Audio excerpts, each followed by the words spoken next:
Between Rome and China, a dynasty of steppe warriors forged an empire from horseback.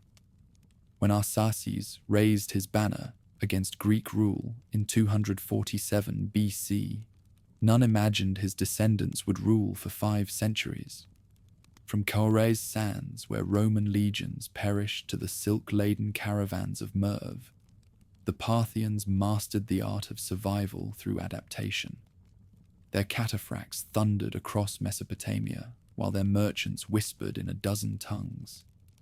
Though Persian fire eventually consumed what nomad arrows had built, the Arsacid legacy endured in every curved bow and diplomatic treaty from Armenia to India, proving empires need not choose between tradition and transformation. Dust still clung to the ruins of Persepolis when the armies of Alexander the Great pressed eastward. Behind them, the smoke of conquered cities drifted across the Iranian plateau, curling like ghostly banners over the bones of the fallen. The old empire of Cyrus and Darius had been broken, its treasures scattered among Macedonian generals who believed themselves masters of Asia. Yet far from the marble palaces of Babylon or Susa, beyond the easy reach of royal decree, the eastern provinces, Parthia, Hyrcania, and Bactria, watched in wary silence. They bowed to the conqueror because they must, but their allegiance was thin as parchment. Beneath that stillness, resentment began to gather like a storm behind the mountains. For all his brilliance, Alexander ruled briefly and knew little of these lands. The Parthian plain, framed by the Kopet Dag Range and the Karakum Desert, was no cradle of submission. Here, horsemen rode lean and silent, their lives bound to the rhythm of the wind and the spear. When word came of the king's death in Babylon, many among them saw not tragedy, but opportunity. Macedonian governors, now without their living god, clung to their satrapies like men gripping the last stones of a crumbling wall. Among these governors was Andragoras, a man ambitious enough to proclaim himself independent when the Seleucid Empire began to fracture. The Seleucids, Alexander's heirs in Asia, had divided his realm among themselves. They ruled from Antioch and Babylon, sending out Greek administrators to govern lands they scarcely understood. Their maps were accurate, their cities neatly founded, but their grasp upon the Iranian East was fragile. The highlands did not yield easily to order. Roads washed out in spring floods. Caravans vanished into sandstorms, and the tribes who roamed those valleys answered only to strength. Andragoras' rebellion was bold but lonely. His rule, centered in Hekatompelos, rested on borrowed coin and borrowed faith. Greek garrisons guarded cities, but the countryside belonged to the nomads. These men of the steppe, descendants of Scythians and Dahae, had watched empires rise and fall for centuries. They knew patience better than loyalty. Among them, in the harsh lands north of Parthia, rode a small clan called the Parni. Their chieftain, Arsaces, was said to have been a man of quiet resolve, born to hardship and accustomed to command. He saw what the governors could not, that the Macedonian inheritance was rotting from within. No proclamation marked the beginning of his rebellion. It began, as most revolutions do, in whispers and raids. Parni riders struck across the frontier, testing the defenses of Andragoras' towns. They vanished as swiftly as they came, leaving rumors behind them. Local farmers, weary of Greek taxation, began to supply these strangers with grain and water. In the hills, shepherds spoke the name Arsaces with reverence. By the time Andragoras gathered his mercenaries to retaliate, it was already too late. The Parni had crossed the mountains in force, their banners of horsehair fluttering like shadows on the wind. The fall of Andragoras was swift and almost unseen. Chronicles in the West mention him only briefly, another forgotten satrap swallowed by the desert. Yet to the east, it was remembered as the moment Parthia awoke. Arsaces entered Hekatompelos not as a destroyer, but as a restorer. He proclaimed himself ruler, not in the name of Greece, but of Iran. In his court, translators recited old Avestan hymns beside Greek scribes, who recorded decrees in the polished language of Alexander's heirs. From this fusion, a new kind of kingdom began to take shape, neither wholly Hellenic nor entirely Persian, but something born between the two. Arsaces understood that to endure, power must root itself in tradition. He adopted the symbols once worn by Achaemenid kings: the winged crown, the royal fire, the title of autocrator. Yet he also preserved the speed and mobility of his nomadic past. His soldiers were mounted archers, their bows curved like crescent moons, their armor light enough for the sudden strike. They could vanish into the desert and return before dawn, carrying spoils and captives. Against such warfare, the heavy phalanxes of the Seleucids found themselves helpless. At Nisa, a fertile oasis near the edge of the Karakum, Arsaces founded his first capital. Archaeologists centuries later would uncover its treasures: wine amphorae sealed with Greek inscriptions, ivory reta shaped like griffins, and more than 2,000 ostraca recording taxes, grain rations, and royal gifts. Those shards tell a story of order rising from chaos. The Parni, who had once lived by plunder, now kept accounts and minted silver coins. On those coins, the image of Arsaces appears in profile, his beard trimmed in the old Iranian style, his head bound with a Hellenistic diadem. It was a portrait meant to speak two languages at once. While the Seleucid kings in Antioch quarrelled among themselves, Parthia hardened into independence. Arsaces' men patrolled the frontier against incursions from Bactria, whose Greek kings still dreamed of restoring their lost authority. They never quite managed it. The land itself seemed to favour the new dynasty: broad plains for cavalry, mountains for refuge, and trade routes that ran like veins toward the silk markets of the east. Caravans began to cross Parthia, bearing jade, silk, and lapis lazuli from beyond the Oxus.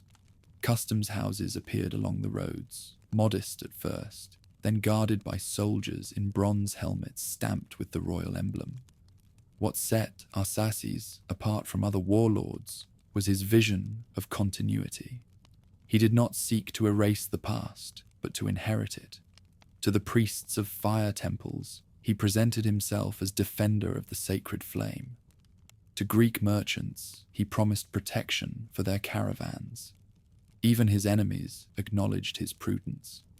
When he died, around 211 BC, if later chronicles speak true, he left behind not merely conquered lands, but a foundation.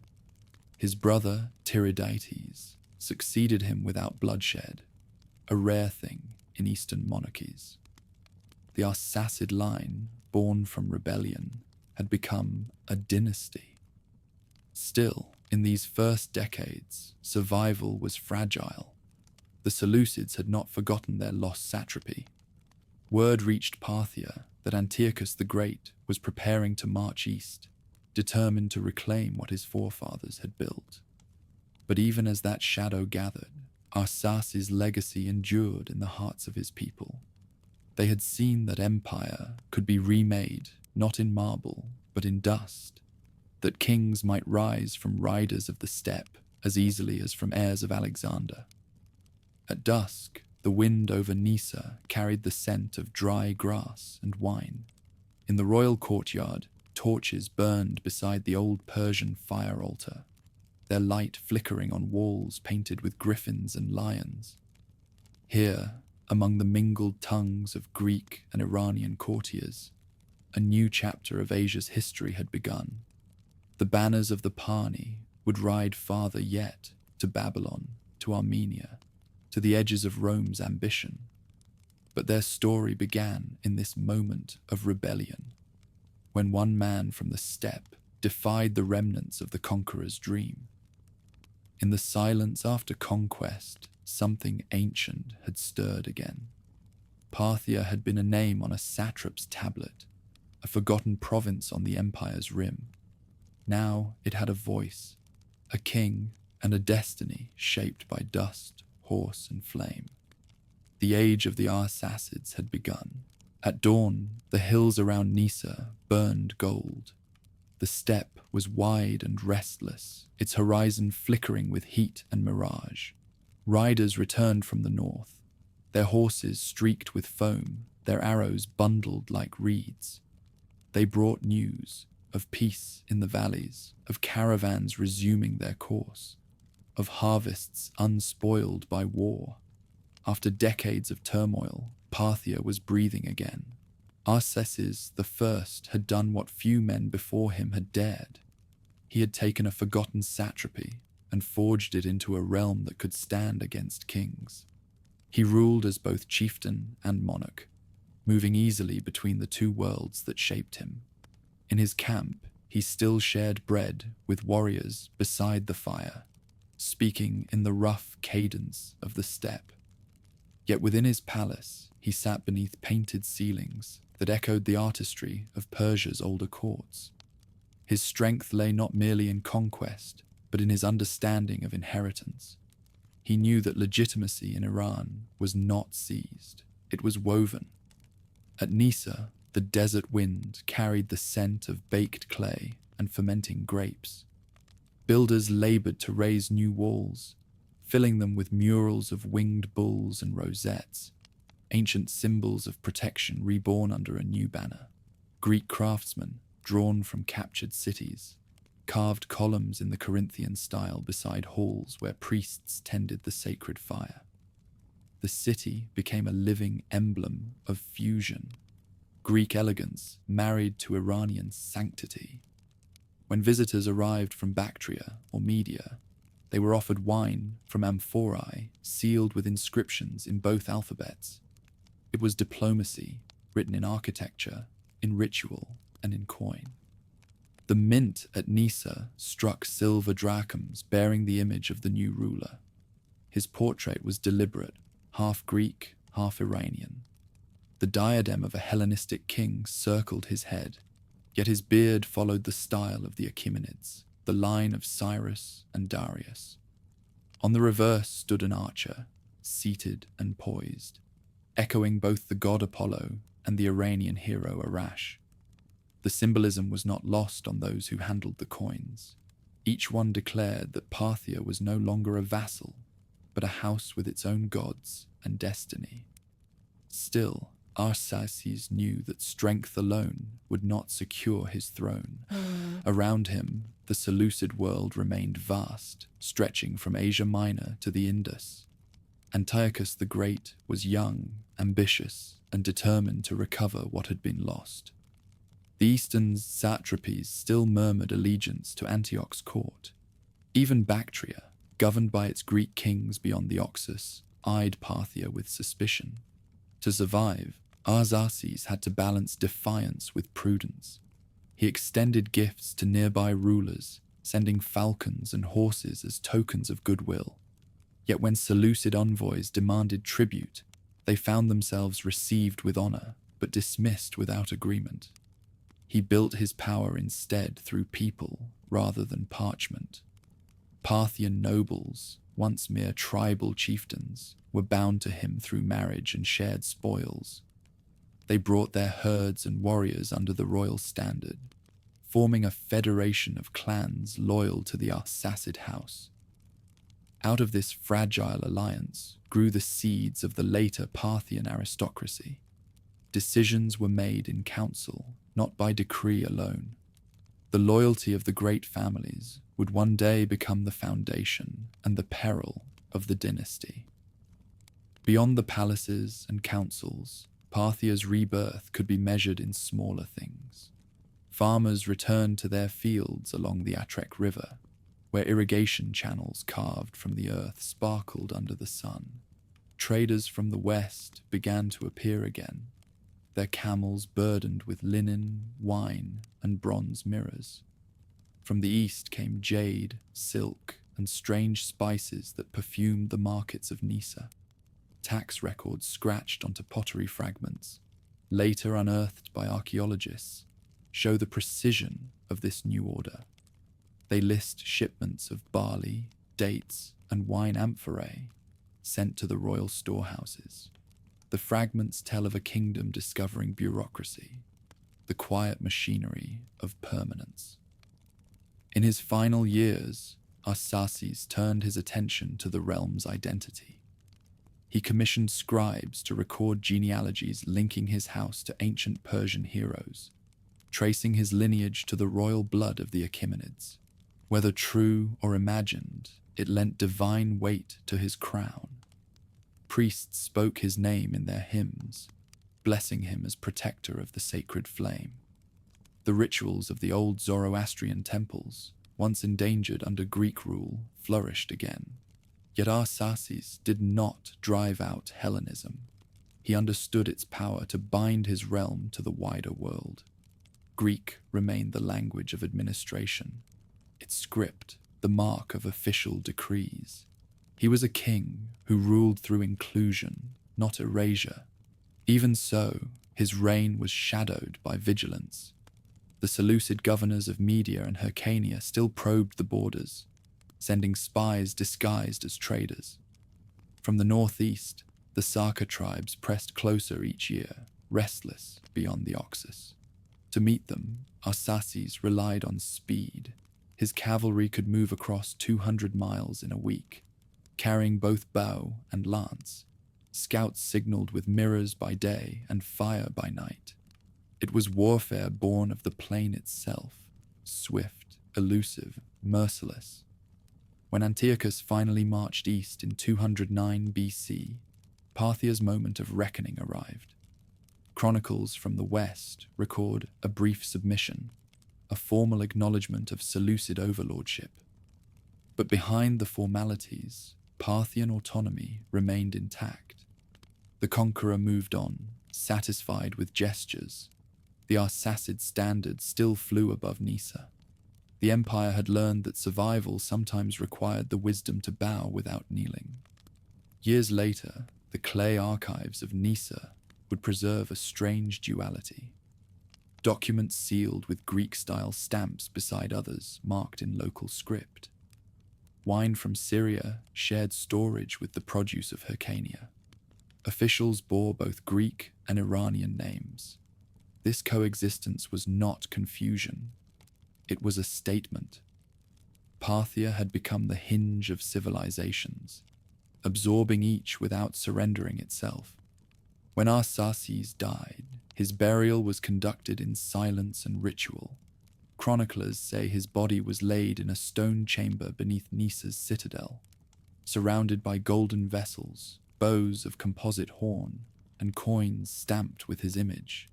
The fire priests sang prayers to guide his spirit to the light. His brother Tiridates, already seasoned by command, ascended the throne without strife, a sign that the Parthian nobility, for all their pride, had accepted the Arsacid claim as rightful. At the fading light of that succession, Parthia entered its second generation. The rebellion of nomads had become the inheritance of kings. Across the east, rumors spread of a new power rising, one that fought like the Scythians but ruled like the Persians. And somewhere in the shadow of Nisa's walls, the first chroniclers began to speak, not of Arsaces the conqueror, but of Arsaces the founder. His name, they said, would become the title of every king who followed. A reminder that the dynasty began not in palaces, but in the wind and silence of the steppe. In the centuries ahead, empires would call the Parthians barbarians, rebels, horse lords. Yet here, in this first flowering of their power, they were architects of endurance. Arsaces I had done more than win a crown. He had created a mirror through which Iran could see itself again, neither conquered nor forgotten. And from that mirror, the light of a new empire was already beginning to burn. The empire that Arsaces I had imagined did not yet exist in marble or decree. It lived instead in the loyalty of men who remembered his name and the order he had carved from chaos.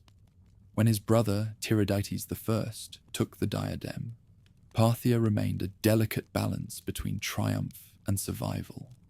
Its fields were green again, its fortresses manned, but its sovereignty hung on the uncertain favor of kings to the west.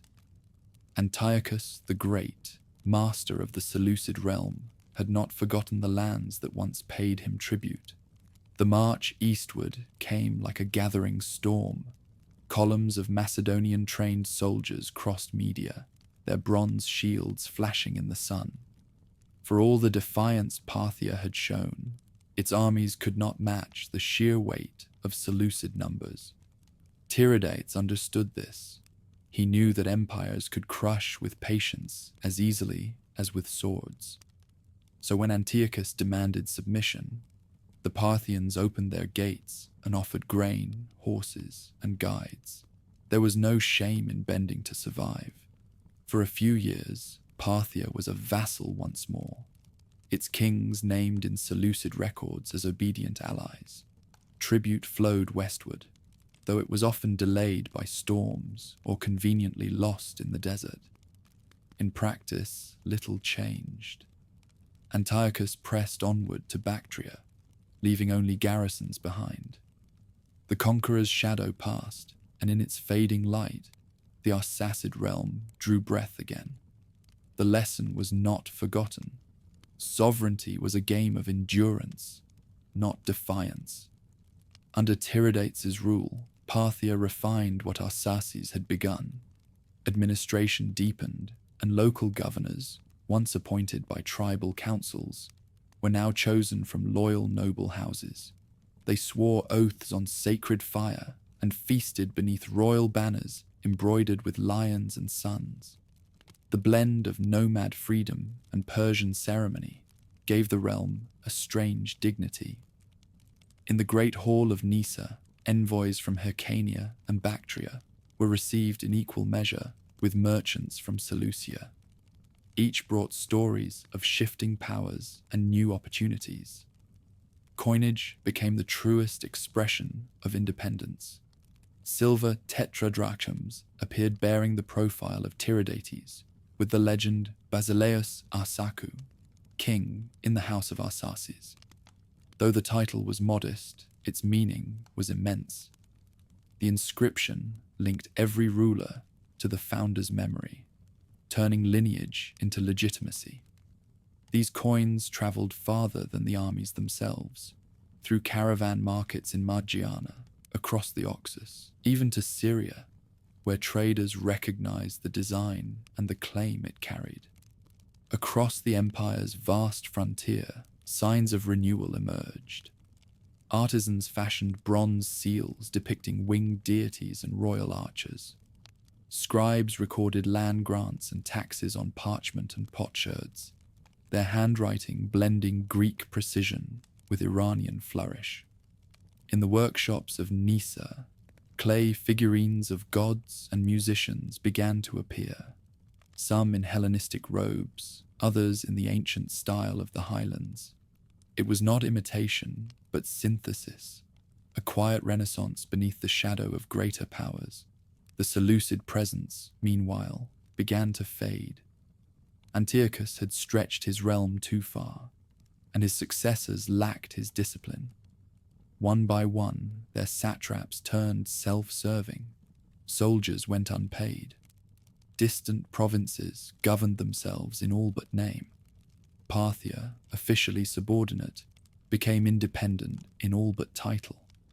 No great declaration marked the change, only the steady absence of interference. It was independence achieved by attrition, not revolution. In those same decades, Parthian merchants began to follow the northern trade routes that would one day form the Silk Road. Their caravans moved cautiously through Merv and Bactria, carrying wine, wool, and precious metals to exchange for the silks of the East. With every journey, their name traveled farther. The Arsacids were no longer merely lords of a forgotten satrapy. They were a bridge between civilizations. Mithridates ruled for decades with a patience his brother might have admired.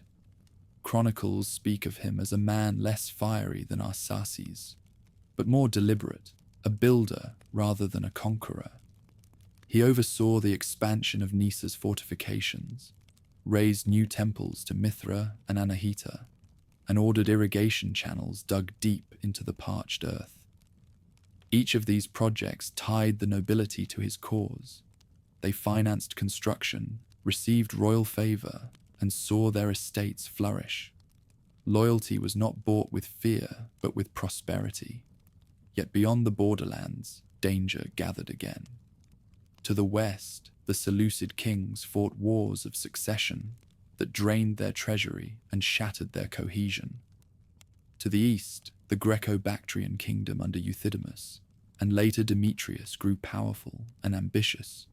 Rumors of invasion reached Parthia's frontier towns, Greek armies crossing the Oxus, elephants marching through the passes, but none came to Nisa.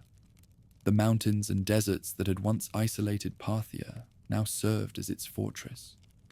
During these quiet years, something subtle took hold in the Parthian mind, a sense of destiny. The chroniclers began to write not merely of kings and battles, but of continuity. They spoke of an Iranian revival, of the spirit of the Achaemenids reborn in the east. To outsiders, it might have seemed hollow rhetoric, yet it captured the heart of a people who had long lived under foreign crowns. In Nisa's archives, scribes began using the title King of Kings in private correspondence, though it would not yet appear on coin or seal. The dream was already forming. The Seleucid decline accelerated after the death of Antiochus the Great. His heirs fought over fragments of an empire they could no longer control. Local revolts erupted across their dominions. Governors in Persia declared autonomy. Bactria broke away entirely. The world that had once belonged to Alexander's heirs was fracturing, and in every crack, Parthia found room to grow. Through the long arc of the century, the Arsacid realm endured by moving between caution and courage. It bent when threatened, stood when forgotten, and learned to thrive in the spaces between greater powers. Its coins crossed deserts. Its merchants navigated between Hellenic cities and Eastern markets.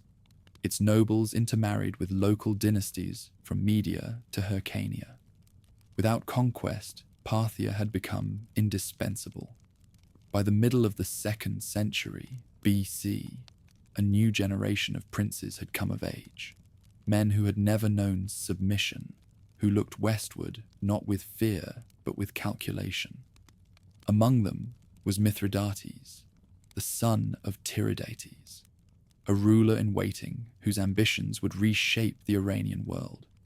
When he looked upon the map of his inheritance, he saw not a frontier kingdom, but the beginnings of an empire. As twilight deepened over Nisa, the last fires of Tiridates' reign burned low. The city stood quiet beneath the stars, its granaries full, its walls intact. The wind carried faint echoes from distant lands, rumors of Greek kings in turmoil, of nomads moving across the Oxus. Parthia listened, waiting for its moment. The time for endurance had passed. The time for expansion was near. And in the rising murmur of the east, the name of Mithridates the Great began to stir. Long before dawn, the plains around Hekatompelos shimmered under a thin mist, and from the royal stables came the quiet thunder of hooves. The young king Mithridates had risen early, restless beneath the stars. He had inherited a kingdom that had learned to endure. Now he intended to make it command. Where his forefathers had ruled from necessity, he ruled from vision. The son of Tiridates stood at the edge of the desert and saw in the distance not borders, but roads, paths leading to Media Babylonia, and the wealth of the West. He was called the Great by later chroniclers, but in his own time, his greatness was simply motion. He moved ceaselessly through mountain passes, across the Tigris, into valleys that had not seen a Parthian banner before.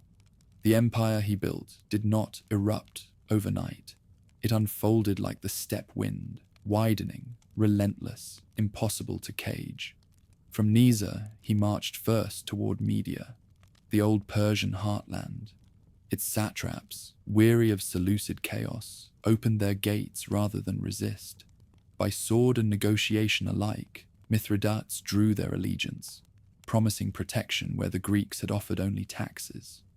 From Media, he turned to Babylonia. The plain of Mesopotamia was still thick with temples and cities that had outlasted a dozen conquerors. Seleucia, on the Tigris, brilliant and defiant, stood as the jewel of Hellenistic rule. To capture it was to inherit the prestige of Alexander himself. Mithridates did not rush the assault. His envoys entered the city with proclamations of clemency. His cavalry cut the roads beyond it, starving the garrison of aid. When at last Parthian troops breached its walls, the fall of Seleucia was as much a ceremony as a siege. The new ruler walked through the marble colonnades not as a barbarian invader, but as a restorer of balance. In Babylon, priests lit incense before statues that had watched the march of centuries. They read omens in the stars and declared that the gods had chosen a new guardian. Mithridates, respectful of their customs, restored temple revenues and confirmed ancient privileges. The gesture echoed across the empire. In Elam, he allowed local kings to retain their thrones. In Elime, he spared rebellious nobles after their surrender, only to face their rebellion again months later. The empire learned quickly that mercy had limits. Parthia's conquests brought new peoples beneath its banner: Greeks, Persians, Babylonians, Jews, and countless tribes between. To govern them, Mithridates devised a dual system. In the Iranian highlands, the old aristocracy held their estates under royal charter. In the Greek cities of Mesopotamia, civic councils continued to meet, their autonomy preserved so long as taxes arrived on time. Greek remained the language of coinage and trade, Persian the tongue of ceremony and faith. The result was an empire fluent in contradiction. Commerce flourished under this new order. The caravan routes from India through Bactria now met the Euphrates road at Parthian toll stations, where officials stamped ledgers in two scripts. Silver flowed westward, silk eastward, and from the exchange came wealth beyond measure. Parthian coinage multiplied, two systems, twin mirrors of empire. The Greek cities minted tetradrachms bearing Mithridates' Hellenistic portrait. The Iranian mints struck local drachms with inscriptions invoking divine favor. The king's image changed with his audience, youthful and beardless for the cities, stern and crowned with rays for the heartlands. Each design whispered allegiance to a different tradition, yet both declared the same authority. The wealth that filled the treasuries of Nisa and Seleucia transformed Parthian architecture. Palaces rose on terraces faced with stucco reliefs of hunting scenes and winged spirits. Mosaics depicted the sun, god Mithra, riding across the heavens, his torch blazing over the royal figure below. Artisans fused Eastern and Western motifs until neither could be separated. Even the king's throne combined styles, Greek lions supporting an Iranian fire altar. Beyond such splendor, Mithridates' genius lay in his sense of continuity. He claimed descent not only from Arsaces the First, but through him from Cyrus the Great. At ceremonies, he wore a high tiara instead of a Greek diadem, and adopted the ancient Persian title King of Kings. For the first time since the fall of Persepolis, that title carried substance. Governors and client rulers swore loyalty in its name. In their oaths, Parthia became more than a realm. It became a rebirth. His reign was not without peril. The Seleucid Empire, though wounded, was not yet dead. Antiochus VII mounted a counteroffensive, seeking to reclaim the east.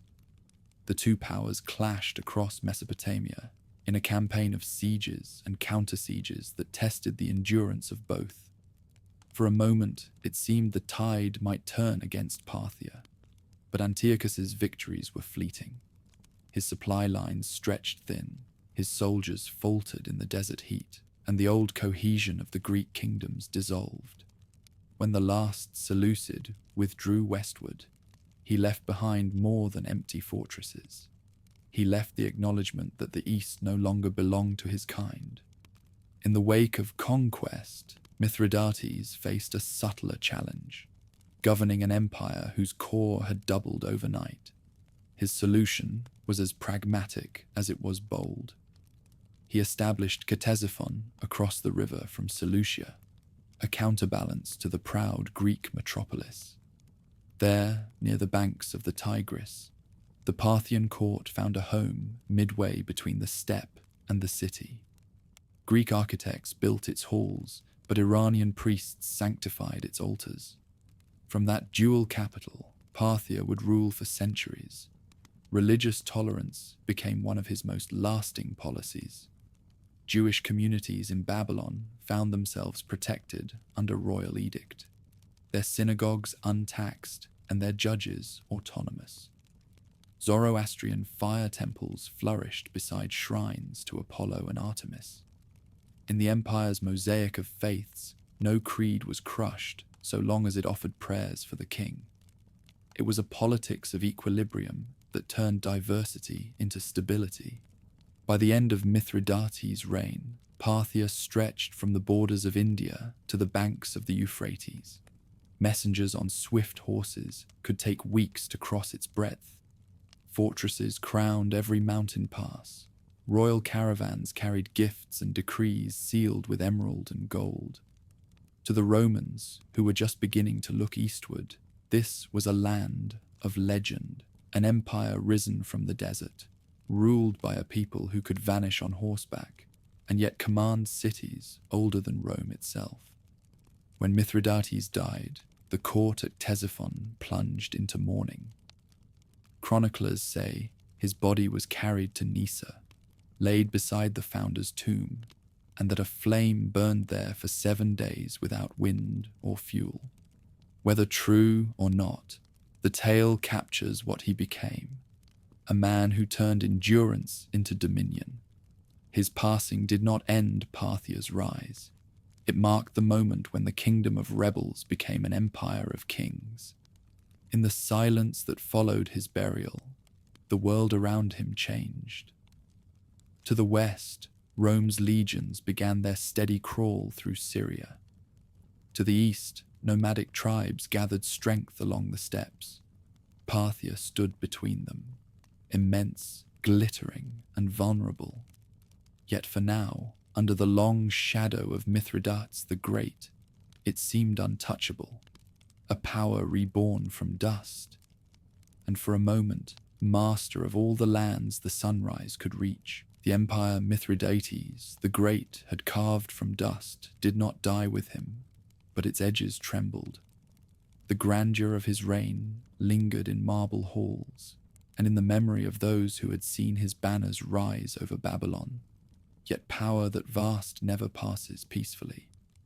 When he was carried to his tomb at Nysa, the unity he had built rode with him. The throne passed to his son Phraates, and from that moment, the calm surface of Parthian rule began to crack. Phraates inherited an empire too wide for its roads and too young for its crown. The nobles who had once bowed to his father now argued over precedence. Governors in the far provinces demanded more autonomy, and soldiers who had fought under Mithridates expected reward rather than obedience. In the west, Babylon simmered with old resentments. In the east, new storms gathered. Nomadic migrations from the steppe, first whispers, then avalanches, swept down from the Oxus. The Yuezhi and the Saka moved like tides, displacing kingdoms and trampling borders. Parthia's eastern satrapies, thinly garrisoned and exhausted from years of campaigning, felt the first shock.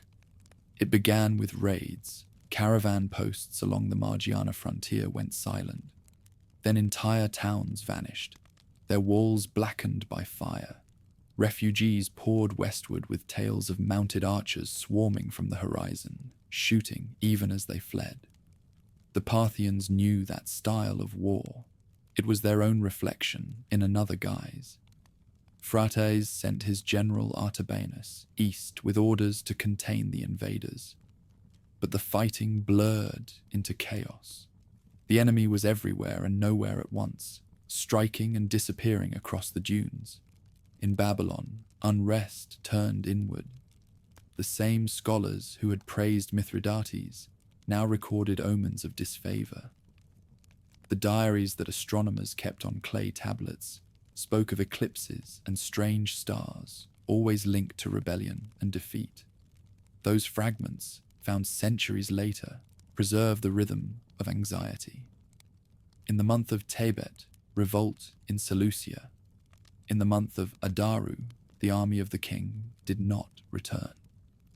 The heavens, it seemed, had begun to mirror the disorder of the earth. Phraates ruled with suspicion, trusting few. He ordered purges within the court, accusing nobles of conspiracy, and took hostages from great families to secure their loyalty. The very system that had given Parthia strength, the alliance of clans under one crown, now turned against him. Councils broke into factions, each favoring a different heir or general. Artabanus, returning wounded from the frontier, was received coolly and soon dead, whether by illness or command, no chronicler could say. The East was lost for a generation, the nomads carving out new realms where once Parthia had ruled. From the West came a different kind of pressure. The Seleucid kingdom, though a shadow of its former self, still clung to Syria and Mesopotamia. Antiochus VII attempted one last campaign to reclaim the lands his ancestors had lost. He crossed the Euphrates with elephants and silvered shields, sweeping through Babylonia like a storm. Parthian garrisons crumbled before his advance, and for a moment it seemed that the old empire of Alexander would rise again. Yet Antiochus overreached. His supply trains faltered, his allies deserted him, and the desert itself turned traitor. At dawn one morning, his camp was overrun by Parthian horsemen. The great king of the West was found among the fallen, his armor stripped, his crown trampled into the dust. Phraates claimed victory, but the triumph brought no peace. The war had drained his strength, and his hold on the nobles weakened further. He resorted to cruelty, executions, confiscations, banishments. Such measures bought obedience, never loyalty. By the time of his death, rebellion smoldered across every province. The succession fell to his son, Artabanus I, a man hardened by exile and war, who inherited not an empire, but a wound. Artabanus tried to heal it. He called the nobles to council, restored privileges, and sought reconciliation with the priests of Zoroaster. For a brief moment, it seemed the balance might return. Yet even as he pacified the West, the eastern steppe flared again. The Saka had not vanished. They had multiplied. Their raids reached as far as Hyrcania, and royal messengers began to vanish on the road to Merv. Artabanus led his army personally into the frontier, determined to repeat his ancestors' feats. The campaign was brutal and uncertain, fought across salt plains where thirst killed as many as arrows. In the end, the king fell in battle. his body lost among the dunes. The news reached Nisa like a curse. The court wavered, waiting for a successor who could steady the realm. Into that void stepped Phraates II, young and ambitious, but untested. He gathered what remained of the eastern forces and marched to avenge his father, only to meet the same fate. The chronicles say that the Sarka surrounded him in the desert, their arrows darkening the sky, and that the Parthians fought until the sand itself turned red. When night came, the steppe was silent but for the creak of broken saddles. 2 kings dead in succession, 2 armies destroyed. Parthia had survived greater threats, but never such exhaustion. The nobles, weary of endless war, turned inward once more, defending their estates rather than the empire.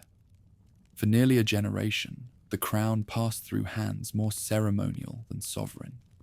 The realm did not collapse, but it drifted, surviving by habit rather than design.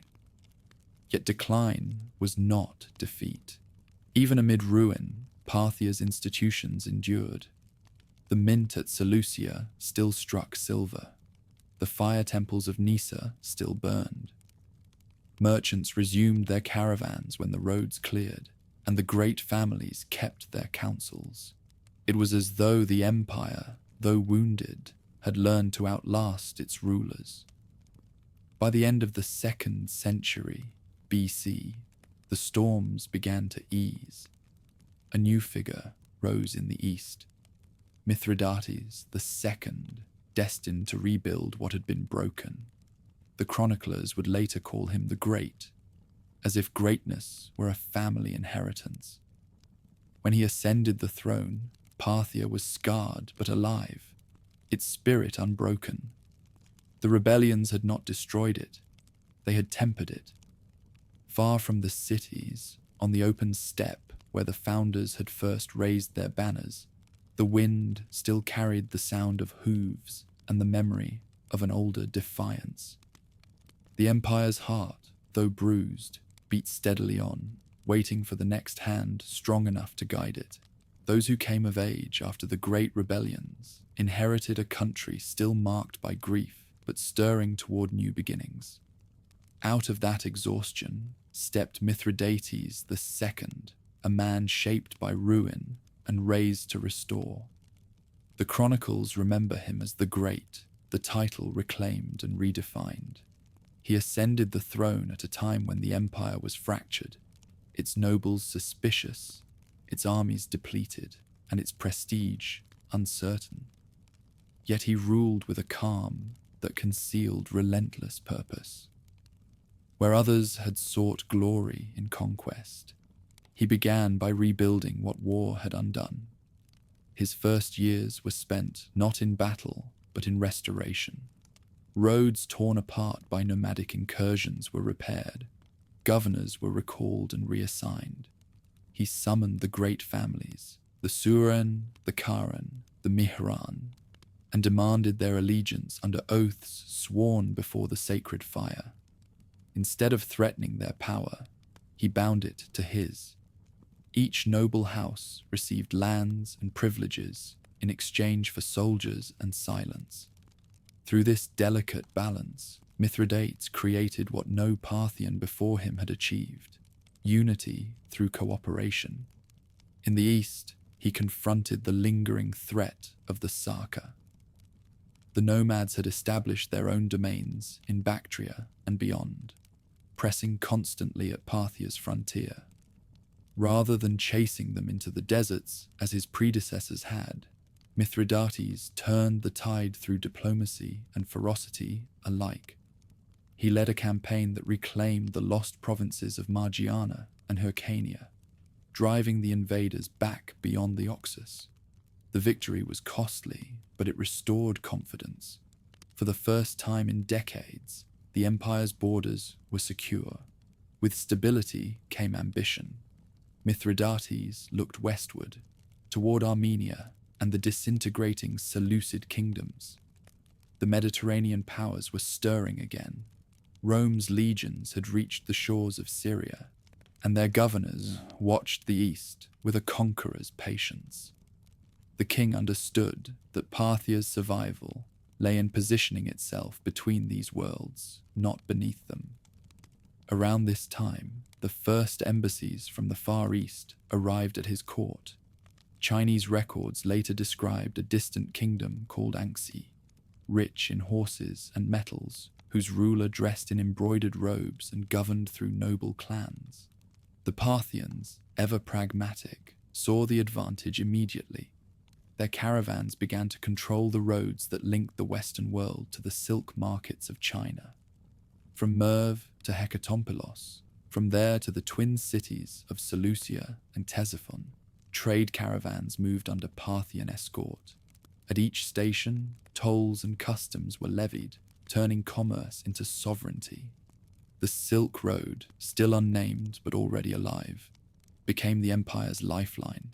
Gold and silver from Rome, glass and textiles from Syria, spices from India, jade and silk from Han China, all passed through Parthian hands. The king created new stations at Merv and Raghae, each with appointed overseers who reported directly to the royal treasury. These men, chosen from both Greek and Iranian families, formed a class of administrators that bridged Parthia's dual heritage. For their efficiency, they were granted estates and privileges, creating a bureaucracy where tribal loyalty once ruled. Trade brought wealth, but also curiosity. The courtiers of Ctesiphon began to collect objects from distant lands: lacquered boxes from China, ivory from India, amphorae stamped with Roman seals. Music followed the merchants. The flutes of the East mingled with the lutes of Babylon. In the temples, new gods appeared beside old ones. In the markets, foreign tongues wove into the speech of Parthia. The empire was becoming a crossroads, a living dialogue between civilizations. Mithridates used diplomacy as deftly as he wielded the bow. He sent envoys to Rome, offering goodwill and recognition of mutual borders, hoping to fix the Euphrates as the dividing line between East and West. At the same time, he extended influence northward into Armenia and the Caucasus. The kings there, weakened by internecine struggles, accepted his protection. Tribute flowed from their mountain fortresses into Parthian treasuries, a sign that the empire's reach had returned to the scale of its founder's dream. Under his rule, Ctesiphon grew into a true capital. The city's position, just across from Hellenistic Seleucia, symbolized Parthia's dual nature: Greek sophistication mirrored by Iranian strength. Palaces rose beside gardens watered by the Tigris, and the royal court became a theater of ceremony. Nobles arrived draped in embroidered cloaks, leading horses adorned with silver bridles. Foreign envoys waited in courtyards perfumed with incense, greeted by interpreters who spoke a dozen tongues. Yet behind all this splendor, the king remained the steady center, his authority grounded not in extravagance but in patience. He also reformed the military. The old balance of cavalry and archery was preserved, but the cataphracts, heavily armored riders once used sporadically, became a standing elite force. Their scale armor glittered like fish scales under the sun, and their discipline turned Parthian cavalry into an instrument of awe.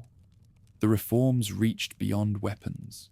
Officers were drawn from loyal noble houses, binding the military to the throne as securely as the councils had been. Religion, under Mithridates, continued to serve as the glue of identity. Zoroastrian fire temples were restored, and royal patronage funded the rebuilding of sanctuaries destroyed during the earlier invasions. Yet the king also maintained the tolerance his predecessors had shown. In Babylon, Jewish communities thrived under royal protection. In the Greek cities, temples to Apollo and Artemis still stood unmolested. Diversity was not weakness, it was policy.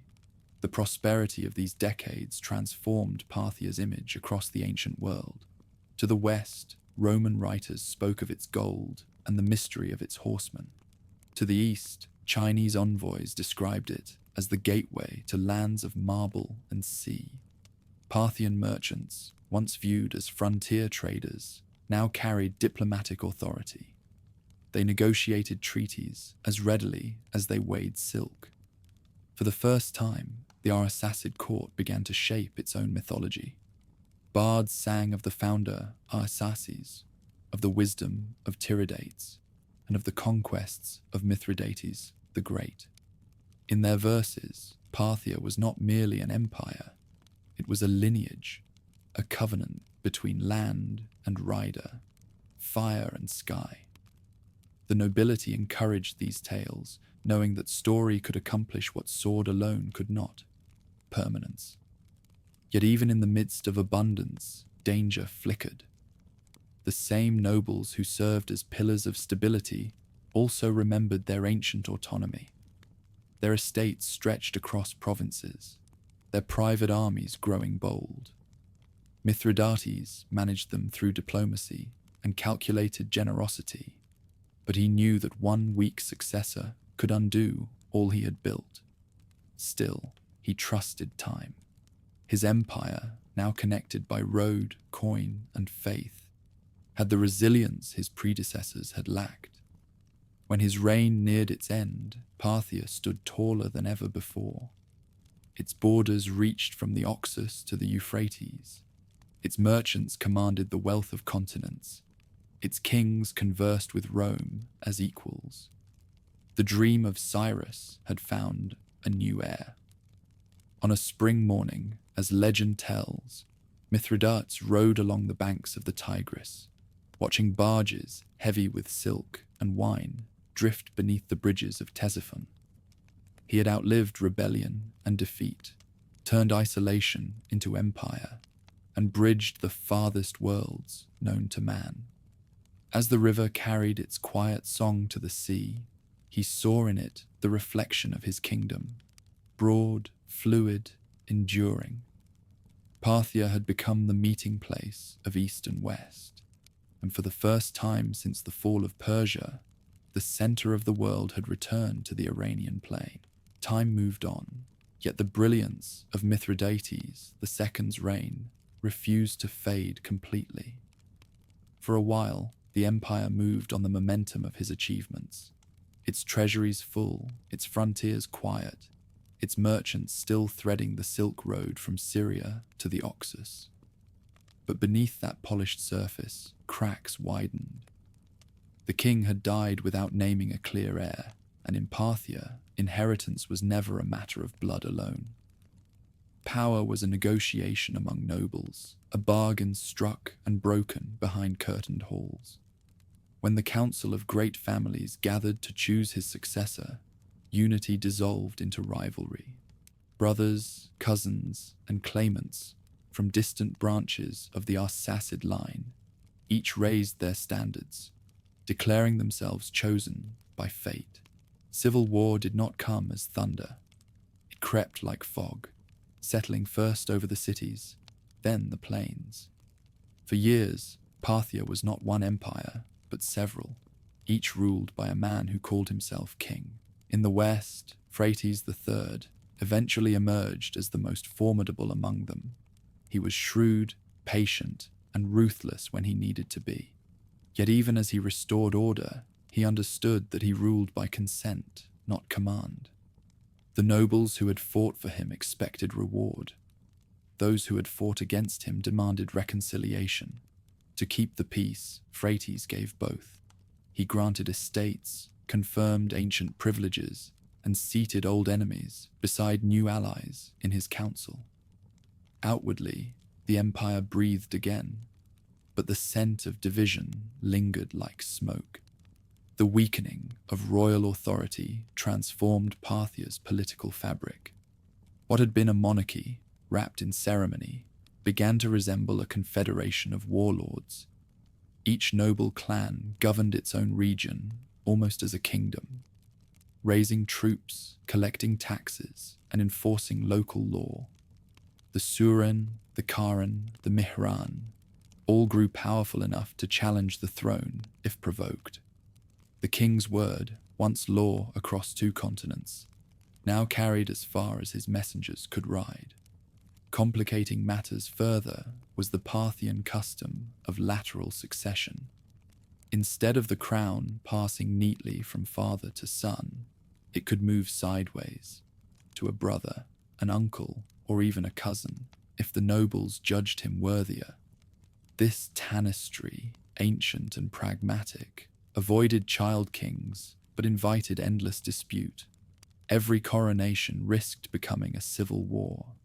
In the quiet rooms of Nisa and Ctesiphon, intrigue became the empire's hidden language.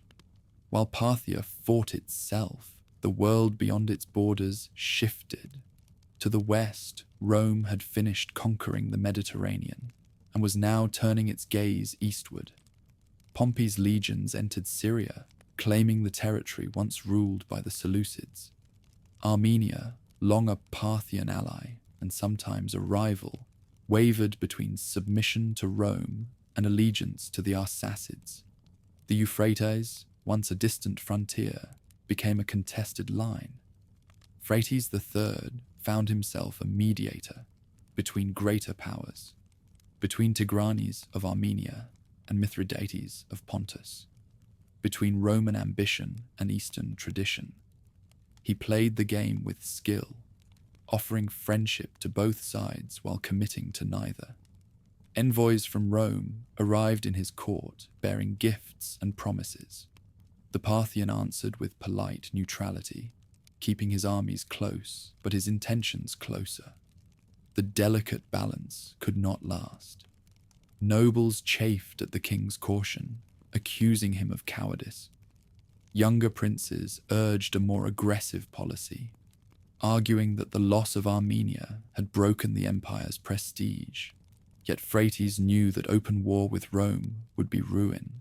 His instinct was to wait, to let his enemies overextend themselves as they always had. Meanwhile, the internal machinery of governance began to decay. Tax collectors, once accountable to royal inspectors, grew corrupt. The flow of coin along the Silk Road slowed as regional lords imposed their own tolls. Cities that had flourished under the central administration became pawns in local rivalries.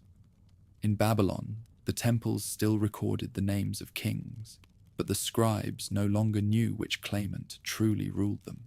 Despite these fractures, Parthian culture continued to blossom.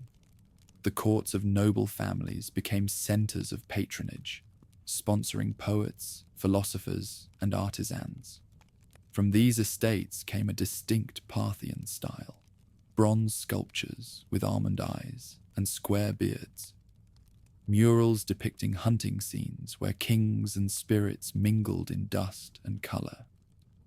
The fusion of Iranian symbolism and Greek form deepened, reflecting a civilization that thrived even as its politics faltered. Phraates himself maintained a veneer of grandeur. At Ctesiphon, he presided over festivals honoring Mithra, attended by ambassadors from as far as Bactria and Judea. The processions dazzled with gold and silk, but the king's face grew lined with worry. He could not ignore that each noble's loyalty depended on the promise of favor. The court whispered of plots, some real, some imagined. Before long, suspicion turned lethal. One winter evening, the palace erupted in violence. Accounts differ. Some say Phraates was slain by one of his sons. Others that conspirators among the aristocracy orchestrated the murder. Whatever the truth, his death was swift, and the nobles proclaimed a successor before dawn. The cycle of instability had begun anew. Beyond the palace walls, the common people endured as they always had. Farmers tilled the fields, merchants haggled in the bazaars, priests tended the sacred fires. To them, kings changed as often as seasons, but Parthia remained. Their empire was not its rulers, but the land itself. When Rome's envoys next crossed the Euphrates, they found an empire weary but still formidable. Parthian horsemen patrolled the deserts, their armor glinting in the sun, their discipline unbroken. The nobles might squabble, but the army that had humbled the Seleucids still rode in defense of their realm. To the Romans, it was a paradox, a kingdom divided yet dangerous, ancient yet unpredictable. By the late 60s BCE, as civil war consumed Armenia and Rome extended its shadow into the Near East, Parthia stood at a crossroads. Some in the royal court urged alliance with Pompey, others counseled war. The debate ended with neither. The empire turned inward again, its energies swallowed by succession struggles that seemed endless. Still, amid the unrest, a truth endured. The Parthian world was too vast, too entangled in trade and tradition, to collapse easily. Even in weakness, it adapted. The nobles who undermined the throne also protected it, for their fortunes depended on its survival. Parthia had entered a darker age, but not yet its twilight. As the decade closed, a new power stirred on the western horizon. Rome, victorious in its civil wars, sought to test the strength of the eastern kingdoms. In 53 BC, a Roman triumvir named Crassus would march toward the Euphrates, bringing with him an army confident of easy triumph. None yet knew that his ambition would meet its end in the deserts of Mesopotamia, and that from that clash, Parthia's name would echo through history once more. By the middle of the 1st century BC, Parthia stood poised between resurgence and danger. Its kings had survived a century of upheaval. Its nobles had grown accustomed to ruling beside the throne, and its horsemen still commanded fear across Asia. Yet far beyond the Euphrates, a new empire had risen, a republic that called itself eternal, whose generals spoke of world dominion as though it were destiny. Rome's gaze, once fixed on the Mediterranean, now turned east. The collision was not inevitable, but it was invited. Trade had already bound the two powers long before their armies met. Roman silver poured eastward to pay for silk and spices, while Parthian merchants filled their coffers with coins stamped with unfamiliar Latin names. Both profited, both distrusted. The Euphrates became less a river than a mirror, each side seeing in the other a rival reflection. When Marcus Licinius Crassus marched into Syria as governor in 54 BC, he sought more than administration. He craved the glory that had eluded him in Rome's civil wars, and Parthia offered a stage large enough to redeem his pride. Reports from the frontier described an empire divided, weakened by noble factions, ripe for conquest. His advisors promised him an easy campaign, a swift strike across the desert, a victory to rival Caesars in Gaul or Pompey's in the east. On the Parthian side, Orodes II had recently seized the throne after years of intrigue. He ruled through a mixture of caution and delegation, and at his right hand stood Surena, the general whose name would be remembered long after kings were forgotten. Head of the Suren clan, Surena was young, immensely wealthy, and proud of his lineage. He had crowned Orodes with his own hands, as custom demanded, and in return had been granted command of the empire's western army. His loyalty was bound not by oath, but by reputation. While Crassus assembled his legions in Syria, Parthian scouts shadowed them from afar. The Roman plan was bold but ill-informed. Guided by Armenian allies eager to see Parthia humbled, Crassus rejected safer northern routes and chose instead the direct march through Mesopotamia, an endless expanse of sun, sand, and silence. He expected to find a provincial army, perhaps a scattering of bowmen. What awaited him was a force designed precisely for the kind of battle Rome could not win.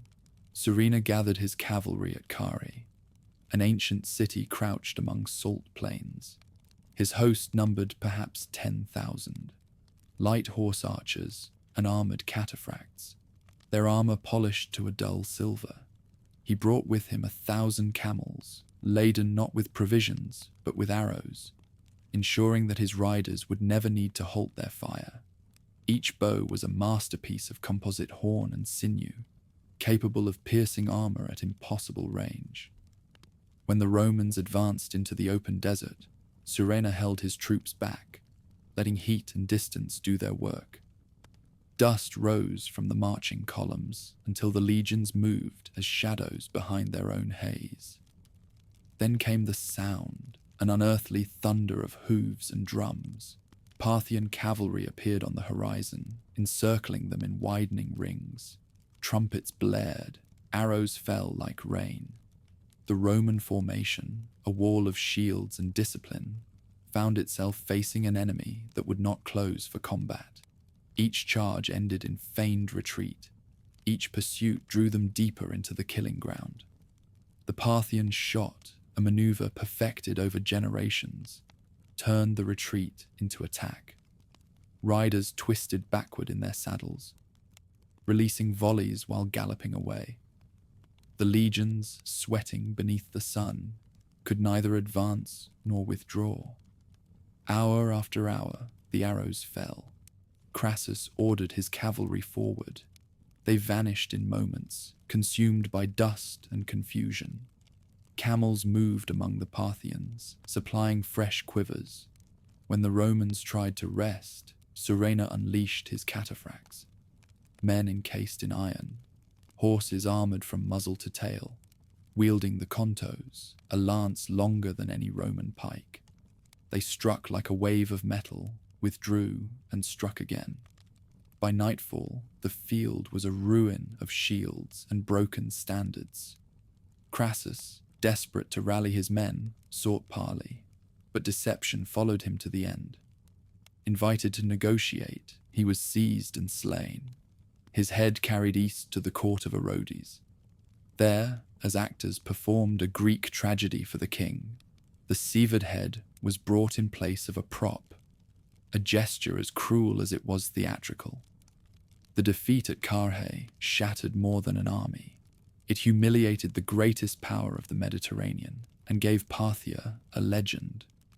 Rome had met a force that fought without walls, without cities, and yet with precision greater than any legion.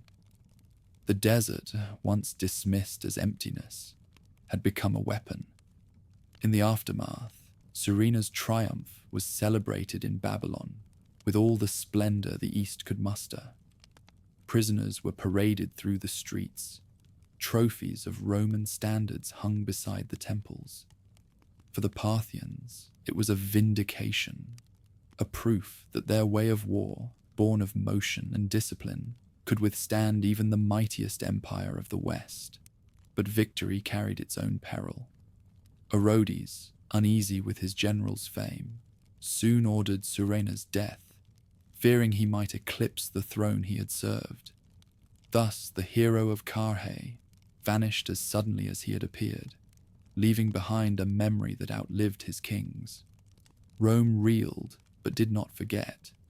In its forums, the loss was recast as tragedy and warning. Poets spoke of the Eastern horsemen as phantoms of the desert. Senators demanded vengeance. Yet years would pass before another Roman dared to cross the Euphrates. Parthia's triumph bought it breathing space, not peace.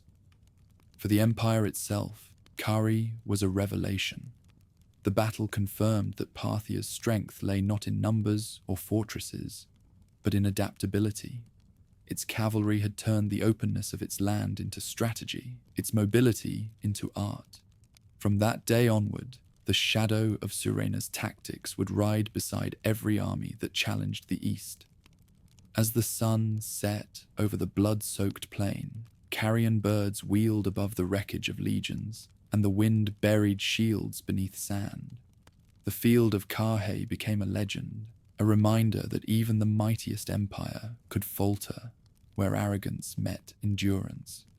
From the ruins of that day rose a new confidence, fragile but fierce. For a brief moment in history, Parthia had humbled Rome, and the desert itself seemed to whisper that the balance of the world had shifted eastward. The victory at Carrhae echoed through the courts of East and West alike. In Rome, it was spoken of with grief and disbelief.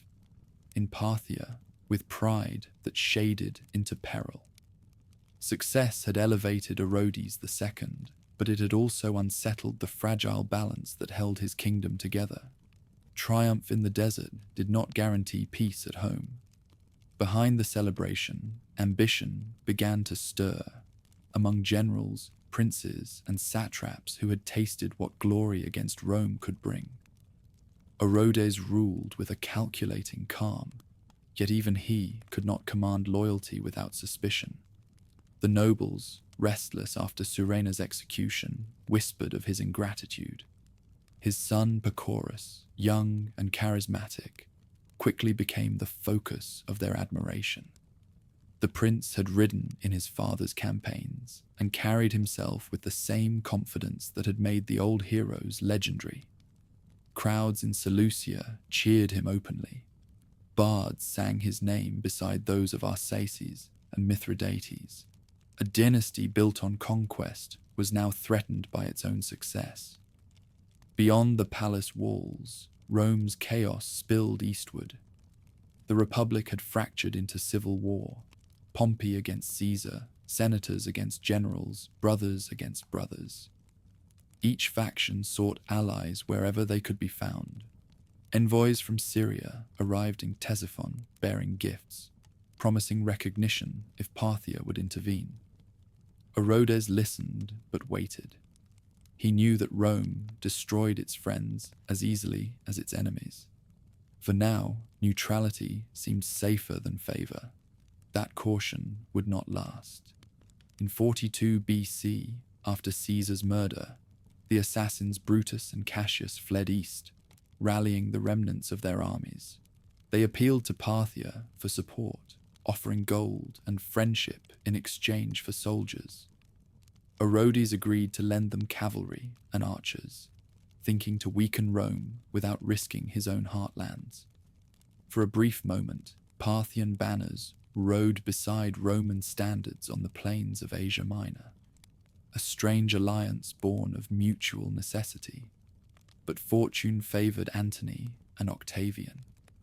When Brutus and Cassius fell at Philippi, the victors turned their eyes toward Parthia. Orodes' position grew precarious. The death of his allies had left him isolated, and the nobles began urging preemptive action. Among them, Pacorus saw opportunity. With the encouragement of a Roman renegade, Quintus Labienus, once loyal to Pompey, he gathered an army to strike first. Together, they crossed the Euphrates in 40 BC, sweeping through Syria with astonishing speed. Cities that had trembled before Crassus now opened their gates willingly. The Parthians entered Antioch in triumph, and for the first time, the Roman East lay under Eastern rule. The campaign might have remade the world had it lasted. Pacorus advanced deep into Asia Minor, establishing garrisons and appointing governors. Yet conquest is heavier to hold than to gain. Supply lines thinned, discipline eroded. Some cities rebelled as swiftly as they had submitted. Worse still, the Romans regrouped. Mark Antony's lieutenants raised fresh legions in the west, and by 38 BC, they were marching eastward in vengeance. On the banks of the Euphrates, near the hills of Gindarus, the two forces met. Pacorus commanded from horseback, his armor gilded, his standard crowned with the image of a winged sun. The Romans fought with grim determination, remembering Carrhae. The battle turned on a single charge. Parthian horsemen, lured into pursuit, were caught between advancing cohorts and slaughtered in the narrow valley. Pacorus fell amid his guard, pierced by a Roman spear. His death broke the formation. The survivors fled back across the river. News of the defeat reached Ctesiphon on a day heavy with dust. Orodes, devastated by the loss of his son, withdrew from court, leaving the empire adrift. His grief turned inward, curdling into paranoia. One by one, courtiers who reminded him of Pacorus were dismissed or executed. Within a year, he himself was dead. Murdered, some said, by another son eager for the crown. The empire he had inherited from Mithridates now descended into confusion. In the vacuum that followed, the Arsacid succession became a labyrinth of betrayal. Phraates IV seized the throne through blood and cunning, eliminating rivals before they could speak against him. He executed his brothers, silenced the noble council, and ruled from behind guarded doors. To secure his power, he turned to foreign mercenaries and eunuch advisors, an affront to the old aristocracy. Those who had once shared the king's table now fled into exile or rebellion. Civil strife followed like thunder after lightning.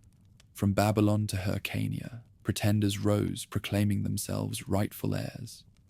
Phraates answered with terror. Coins from his early reign bear a youthful face, serene and untroubled. Those from his later years show eyes rimmed with exhaustion. His cruelty may have bought survival, but it cost him legitimacy. The empire's foundations, nobility, faith, and tradition, strained beneath the weight of his fear. Meanwhile, Rome, weary of its own turmoil, turned diplomacy into its weapon. Mark Antony sent envoys offering peace in exchange for the return of captured standards and prisoners from Carrhae. Phraates, shrewd despite his paranoia, agreed. He had no wish to provoke another invasion, while his own throne smouldered. Thus began a cautious thaw between two empires that had bled each other for decades. The Euphrates once again became their boundary, its shifting waters marking the line between ambition and restraint. In the east, smaller kingdoms watched and waited. Carrhae, a trading state at the head of the Persian Gulf, used Parthia's weakness to assert near independence. Its ports bustled with ships carrying pearls, spices, and incense, their taxes enriching local kings who paid only nominal tribute. Such states revealed both the strength and the flaw of Arsacid rule: flexibility that allowed survival, and decentralization that invited defiance. By the late 30s BC, Parthia had endured a generation of triumphs and tragedies that would have destroyed lesser empires. It had faced Rome in battle and survived. It had turned internal chaos into endurance. Yet the scars ran deep. The nobility had learned that a king could be overthrown, and the throne had learned that fear was its only defense. Still, the idea of Parthia, the kingdom of horsemen and kings, the bridge between worlds, remained unbroken. Even in the darkest years, caravans crossed its deserts, temples burned their eternal fires, and scribes in Nisa recorded the names of rulers with the same solemnity as before. The empire had lost its golden age, but not its pulse. When the Euphrates ran low in the summer heat, travelers could still see the remnants of battle along its banks. Broken spearheads, scraps of armor, traces of old camps now half buried in sand. To those who passed, they were more than relics. They were warnings. Power in the east, like the desert wind, could never be held for long. And as Rome's legions rebuilt their strength across the river, the world waited for the next storm. When the storms of civil war finally quieted in the west, a single name rose from the wreckage: Augustus, master of Rome, restorer of its peace. Across the deserts of Mesopotamia, his fame arrived long before his envoys. To the Parthians, who had seen Roman armies burn and break in their sands, the new emperor was not a man, but a question. Would peace follow his crown or another invasion? Phraates IV, wary and aging, ruled from Ctesiphon in uneasy solitude. The blood he had spilled to win the throne still haunted him, and the nobles watched with patient hatred. His reign was strong but brittle, sustained by fear and the advantage of geography. Yet even he understood that time had shifted. The Romans no longer fought for survival. They fought for order, and order had a long reach. Trade between the two empires had never ceased. Caravans still rolled through the gates of Seleucia, their camels heavy with silk and glass, their drivers carrying Roman coins alongside Parthian drachms. But beneath that exchange flowed an unspoken rivalry. Rome wanted recognition of its supremacy. Parthia demanded acknowledgement of its equality. Each pretended not to need the other, yet each was drawn toward negotiation by profit and pride alike. The first contact came quietly. Augustus sent envoys to Parthia, bearing gifts and a message of reconciliation. The Roman standard, the eagle lost at Carrhae, had become a symbol of humiliation. Its return would turn defeat into closure, shame into diplomacy. Phraates, advised by courtiers who saw advantage in peace, agreed to meet. The scene, recorded by later historians with theatrical detail, took place on the Euphrates itself, halfway between the two worlds. On a wooden platform moored to the riverbank, Roman and Parthian envoys stood beneath twin banners. The Parthians brought the captured eagles, their bronze wings dulled by years of sand. The Romans offered hostages and gifts. For the first time in living memory, the frontier did not echo with the clash of arms, but with the murmur of voices seeking accord. The treaty that followed was not conquest and not submission. Augustus called it victory. Phraates called it balance. Each empire saw in the agreement what it wished to see. The Euphrates was declared a line of mutual respect. Armenia, long the fulcrum of their rivalry, would remain independent, its throne shared in influence between them. The lost standards returned to Rome, and Augustus displayed them in his new temple of Mars the Avenger, turning diplomacy into spectacle. For Parthia, the gesture cost nothing and gained prestige. To the outside world, it was clear that the heirs of Alexander and the masters of Rome now faced one another as equals. Within Parthia, the king's decision bought him time, but not trust. His paranoia deepened. He feared plots from every side, even within his own household. When an Italian concubine, Musa, bore him a son, he believed it an omen. She soon rose from captive to queen, her influence as subtle as it was absolute. Through her mediation, Parthia and Rome maintained their fragile peace, exchanging hostages and gifts. Among those hostages were the king's elder sons, sent westward to ensure good faith. To Roman chroniclers, this proved Augustus's triumph. To Parthian scribes, it showed the prudence of their monarch. Truth lay somewhere between. In the cities of Mesopotamia, peace changed the rhythm of life. Seleucia thrived again, its marketplaces crowded with Greek merchants and Persian traders. Across the river, Ctesiphon expanded into a metropolis, its palaces rising on terraces of pale stone. The twin cities mirrored the empire itself, one outward-looking and cosmopolitan, the other steeped in Iranian tradition. Their rivalry was constant yet productive, each spurring the other toward greater splendor. Commerce now moved with unprecedented speed. From Antioch to Merv, way stations provided rest for caravans bearing silk, lapis, ivory, and glass. The customs houses of Parthia recorded tolls in 2 languages, Greek for the cities, Aramaic for the frontier, Persian for the royal court. The empire had turned trade into governance. Wealth from distant lands funded temples, roads, and the royal army. In this prosperity, Parthia found its own version of empire, a dominion not of direct rule, but of influence that stretched as far as its merchants could travel. Among the scholars of Babylon, this age of calm was seen as a turning of the heavens. Their astronomical diaries, which once chronicled omens of war, now spoke of abundance and peace. The kings of the west and the east, one tablet reads, have set aside the sword. The river divides, yet unites them to the priests of fire. Such harmony was not merely political, it was cosmic, a moment when truth and order balanced across nations. Yet harmony is never permanent. Freytag's domestic troubles grew until they eclipsed his diplomacy.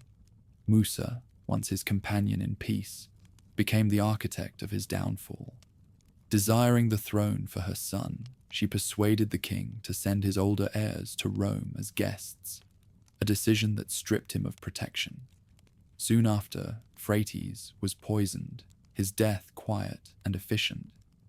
Musa's son, Phraates V, was proclaimed king, with his mother ruling beside him. Roman historians would later cast her as a seductress, Parthian sources as an ambitious queen. Either way, she was a woman who had understood that influence often achieved what armies could not. The new monarchs maintained the peace with Rome, though distrust lingered beneath the courtesy. Their reign was short and scandalous. Whispers of incest and sacrilege spread through the court, and the nobles, already weary of royal excess, rose in revolt. Both mother and son were overthrown, their fates swallowed by the desert. Once again, the throne was vacant, and once again, the nobles assembled to choose a ruler. Through these convulsions, the peace endured. Rome, now secure under Augustus, had no need to provoke the East, and Parthia, divided but prosperous, preferred trade to war. The frontier hardened into custom, legions on one bank, horsemen on the other, each watching, each waiting. The balance that had begun at the Euphrates raft became the unspoken law of the ancient world. During these decades, the fusion of cultures deepened. Greek sculptors carved images of Iranian kings. Babylonian scribes recorded royal decrees in Greek script. Merchants in Ctesiphon counted their profits in Roman coin. In palaces and markets alike, Parthia became the meeting point of civilizations. Its scholars translated Greek philosophy into Aramaic. Its artisans borrowed Roman glass-making techniques, and its priests adapted older Persian rites to new audiences. A civilization that had once defined itself by resistance now thrived on exchange. When Augustus died in 14 AD, the Parthian court sent formal condolences, a gesture that would have been unthinkable a century earlier. The message reached Rome by caravan rather than by messenger, wrapped in silk and sealed with gold. To the Romans, it was courtesy. To the Parthians, it was assertion. We endure, as you do. For the first time since the days of Cyrus, the lands between the Tigris and the Oxus enjoyed an unbroken generation of stability. Roads were safe, temples rich, and kings, however transient, ruled beneath the illusion of divine favor. The empire had discovered a truth as old as its mountains, that survival was not always won by conquest, but sometimes by restraint. When twilight fell over the Euphrates and the wind rippled its surface, soldiers on opposite banks could see one another's fires reflected in the current. Neither side advanced, neither retreated. Between them flowed the boundary of their worlds, peaceful, fragile, luminous in the dying light. The peace that Augustus had brokered did not erase Parthia's restlessness. It merely dulled its edges. beneath the calm surface of the Euphrates frontier, ambition continued to stir in Ctesiphon. The Arsacid kings, caught between noble councils and royal bloodlines, struggled to govern a realm that never fully belonged to them. Power in Parthia was fluid, part inheritance, part consent, and every new reign began as both coronation and contest. After the death of Phraates V, a series of short-lived monarchs passed through the throne like shadows. Each was raised by factions of the nobility. Each fell when that support shifted. In the western provinces, Greek cities wavered between loyalty and rebellion. In the east, Hyrcania and Margiana grew semi-independent, their governors ruling in all but name. The court at Ctesiphon glittered with wealth, yet the air was thick with intrigue. By mid-century, stability returned under Vologases I, a ruler who combined patience with purpose. He ascended the throne around 51 AD, inheriting an empire frayed by decades of uncertainty. Where his predecessors had relied on the sword, he preferred persuasion. His first acts were symbolic but profound. He founded a new royal city, Vologasius, near Ctesiphon, and ordered the collection of Zoroastrian texts scattered during years of turmoil. Fire temples were rebuilt, their flames rekindled from sacred embers kept hidden through the wars. The king spoke of divine order restored, a harmony between heaven's law and the empire's will. Still, no peace in Parthia was without rivalry. The nobles remained powerful, their families entrenched in estates that stretched from Media to the Persian Gulf. Each saw himself as custodian of tradition and potential kingmaker. The Suren clan, once led by the legendary Surener, retained immense prestige. The Karen ruled the mountain passes. The Mihran commanded armies along the Caspian shores. Vologases courted them all, offering honors in exchange for loyalty. He understood that unity in Parthia was not enforced. It was negotiated.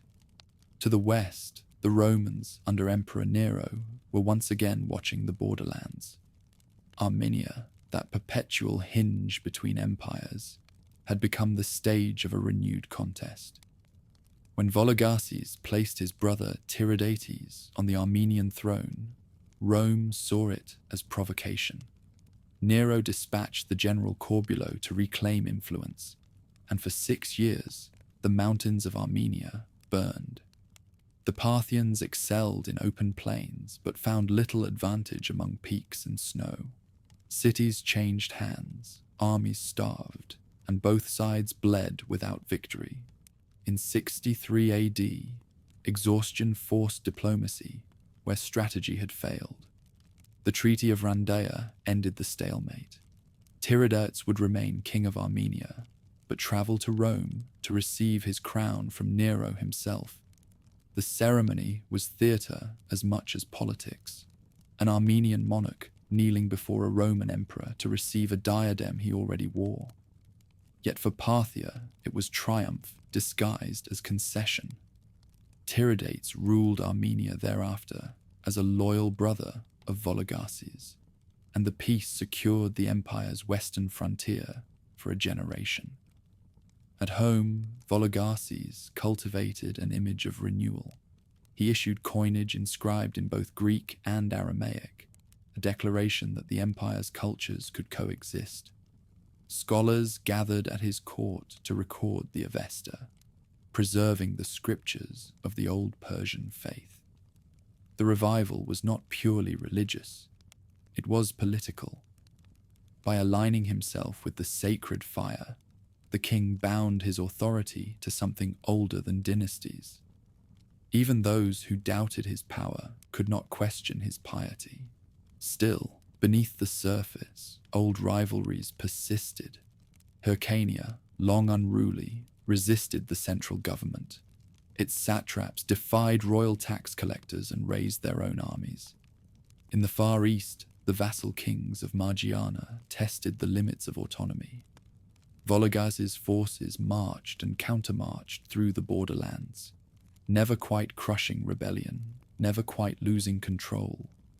Parthia's strength lay not in absolute order, but in its capacity to absorb disorder without collapse. At the royal court, succession remained an open wound. The sons of Vologases eyed one another across banquets and festivals, each gathering supporters among the nobility. Two figures stood out, Vardanes and Gutases. Their rivalry erupted into open conflict even before their father's death. Armies of nobles clashed across Mesopotamia.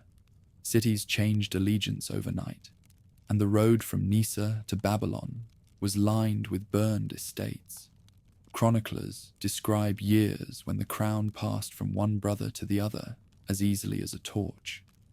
Amid the chaos the empire endured, the nobility, though divided, never invited foreign conquest. Their quarrels were domestic rituals, destructive yet contained. Roman observers, baffled by this resilience, mistook it for weakness. They failed to see that the Arsacid system, for all its anarchy, was self-sustaining. The throne might wobble, but the pillars, trade, aristocracy, faith, remained unbroken. Even the eastern provinces, weary of constant warfare, found their own rhythm. Caravan routes continued to hum with commerce. From India came pepper and ivory. From China, bolts of silk. From Syria, glass and wine. Parthia's governors learned to profit from the peace between battles. The Silk Road, that great artery of the ancient world, pulsed steadily through turmoil. By the 70s AD, Vologases I was aging, but his empire had regained confidence. His diplomacy with Rome had secured the West. His reforms had revived the East. Though the nobles still plotted and provinces still tested the crown, Parthia stood whole once more. In the bazaars of Ctesiphon, merchants spoke of prosperity. In the temples, priests prayed for the king's long life. He died around 78 AD, leaving behind not a realm without problems, but one with renewed identity. His successors would inherit the same challenges: nobles too strong, borders too wide. But they would also inherit an idea that Parthia could outlast its crises through balance rather than conquest. In the years that followed, travelers from Rome described a kingdom at once alien and familiar. Fire altars flickering beside Greek colonnades, nobles who quoted Homer yet swore oaths to Ahura Mazda, soldiers who rode like wind but worshipped like priests. It was a world shaped by contradictions, sustained by equilibrium.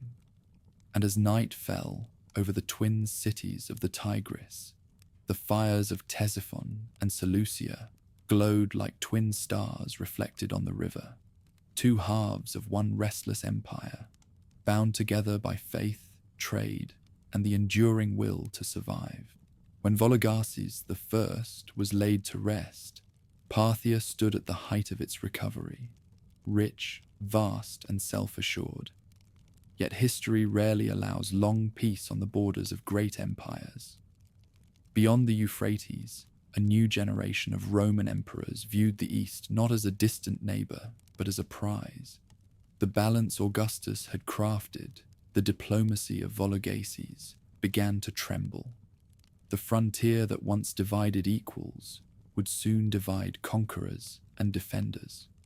The first sparks came from Armenia, that old hinge of the world. Rome, under the Flavian emperors, sought to tighten control over its vassal kings, and Parthia resisted. Each side claimed to protect Armenian independence while seeking to possess it. Local princes learned to survive by duplicity, pledging allegiance to whichever empire sent the most soldiers. Parthian envoys demanded recognition of their brother kings. Roman legions replied with fortresses and roads. The cold peace frayed, thread by thread. When the throne passed to Osroes I, He inherited both grandeur and fragility. His realm stretched from the Persian Gulf to the Caucasus, yet it was no longer a single will. Noble families acted as semi-independent dynasts, each guarding their provinces like private kingdoms. Even within the royal house, claimants multiplied. In the west, his rival Vologases III ruled as co-king, an arrangement that satisfied no one and confused everyone. To foreign observers, it seemed the empire was ruled by a family feud. To the Parthians, it was simply continuity by conflict. In 113 AD, Rome's emperor Trajan crossed the frontier. He was no opportunist, but an architect of empire, determined to remake the East in Rome's image. His legions advanced methodically, conquering Armenia in weeks and pressing down the Tigris. City after city fell: Edessa, Nisibis, Dura. The Euphrates line that had stood for a century dissolved in dust. The campaign was swift, brilliant, and ruthless. When Trajan entered Babylon, he performed sacrifices to the gods of Alexander, as if completing the unfinished work of the Macedonian conqueror. The following year, his banners reached Ctesiphon itself. The twin capitals of Seleucia and Ctesiphon, long symbols of Parthian endurance, were captured and plundered. In triumph, the Roman emperor declared Mesopotamia a new province of the empire. For a brief, improbable moment, Rome ruled from the Atlantic to the Persian Gulf. Yet what is taken swiftly is rarely held long. The farther Rome advanced, the more it found itself at war with the land itself. The deserts swallowed supply lines, cities rose in revolt, and the Parthian nobles rallied behind Osroes. Bands of horsemen cut Roman columns to pieces, harassing them day after day until the legions began their slow, bitter retreat. Trajan's victories turned to burdens, his triumphs to questions. He died on his way home, leaving behind an empire overextended and exhausted. His successor, Hadrian, reversed the tide. Realizing the futility of holding Mesopotamia, he withdrew the legions and restored the old frontier. The Euphrates once again marked the limit of Roman ambition. Officially, both powers spoke of friendship renewed. In truth, they had merely resumed a wary balance. The century that followed became a duel of endurance rather than conquest. Parthia, though battered, recovered swiftly. Seleucia rebuilt its markets, Ctesiphon reoccupied its palaces, and the noble families returned to their estates, stronger than before. Trade flowed again across the old caravan routes. The same roads that had carried armies now carried peace. Even so, the cost of survival was visible in the coinage. The tetradrachms struck during these years show the decline of royal confidence. Their silver content debased, their inscriptions cramped, their portraits weary. Economists of later ages would see in this the sign of decay. In truth, it was adaptation. The nobles had learned to mint locally, feeding regional economies that made the empire resilient even when the center wavered. But the conflicts were not only military or economic, they were spiritual. The wars with Rome had awakened a hunger for identity. Across Iran, Zoroastrianism experienced a revival. Fire temples rose again in Media and Persis, their altars tended by priests who traced their lineage to the time before Alexander. The empire, weary of foreign influence, began to look inward for meaning. Kings once styled themselves in Greek on their coins. Now they added titles in the native tongue, invoking divine light and Iranian glory. The West still glittered, but Parthia's heart turned eastward, back toward its origins. Rome, meanwhile, was changing shape. After Trajan's death, new emperors rose: Hadrian, Antoninus, Marcus Aurelius, philosopher kings who admired Greek culture and sought peace more than conquest. Their embassies reached Ctesiphon, bearing gifts, letters, and flattery. But peace between rivals is never simple. Behind every embassy stood the suspicion that another invasion might come. That fear materialized again under Lucius Verus, co-emperor with Marcus Aurelius. In 161 AD, Parthia invaded Armenia once more, seeking to assert dominance after years of internal strife. Rome responded with overwhelming force. Legions marched through Cappadocia and crossed the Euphrates, capturing Seleucia and Ctesiphon again. Fire consumed the great cities. Plague followed the soldiers home. The Antonine Plague, carried west by the triumphant legions, would claim thousands across the Roman world, a grim testament to how intertwined the two empires had become. In Parthia, the invasion left scars deeper than the ruins. The nobility saw in the disaster proof that the monarchy could no longer shield them. Local rulers hardened their autonomy. Provincial coinage and militias flourished. The king's writ grew faint in the east, where the memory of independence was never forgotten. Still, Parthia did not collapse. Its resilience was astonishing. Within a decade, trade revived, temples reopened, and the fire altars of the highlands burned anew. Travelers along the Silk Road found the same familiar sequence of cities: Merv, Hekatompelos, Rhegae, each alive with commerce. For every city raised, another rose beside it. By the early 2nd century, observers from both Rome and China described Parthia as a paradox, fragile in its politics, unshakable in its existence. The empire's genius was not to dominate, but to endure. Its nobles had become masters of survival, its kings symbols rather than sovereigns, and yet together they maintained the illusion and the reality of unity. When Roman envoys crossed the frontier to renew trade pacts, they found the same ancient courtly rituals intact. Carpets woven in firelight, gold cups filled with date wine, courtiers who spoke Greek with one breath and Parthian with the next. The faces had changed, the names shifted, but the rhythm remained. By 130 AD, as the last echoes of the Roman campaigns faded, Parthia stood battered but alive, its cities rebuilt, its traditions deepened by adversity. The wars had taken their toll, yet they had also redefined what it meant to be Arsacid. The empire had outlived conquerors and calamities alike, proving that power need not be perfect to persist. Far to the west, the Romans celebrated peace on their marble altars. Far to the east, the Parthians lit their fires and watched the stars.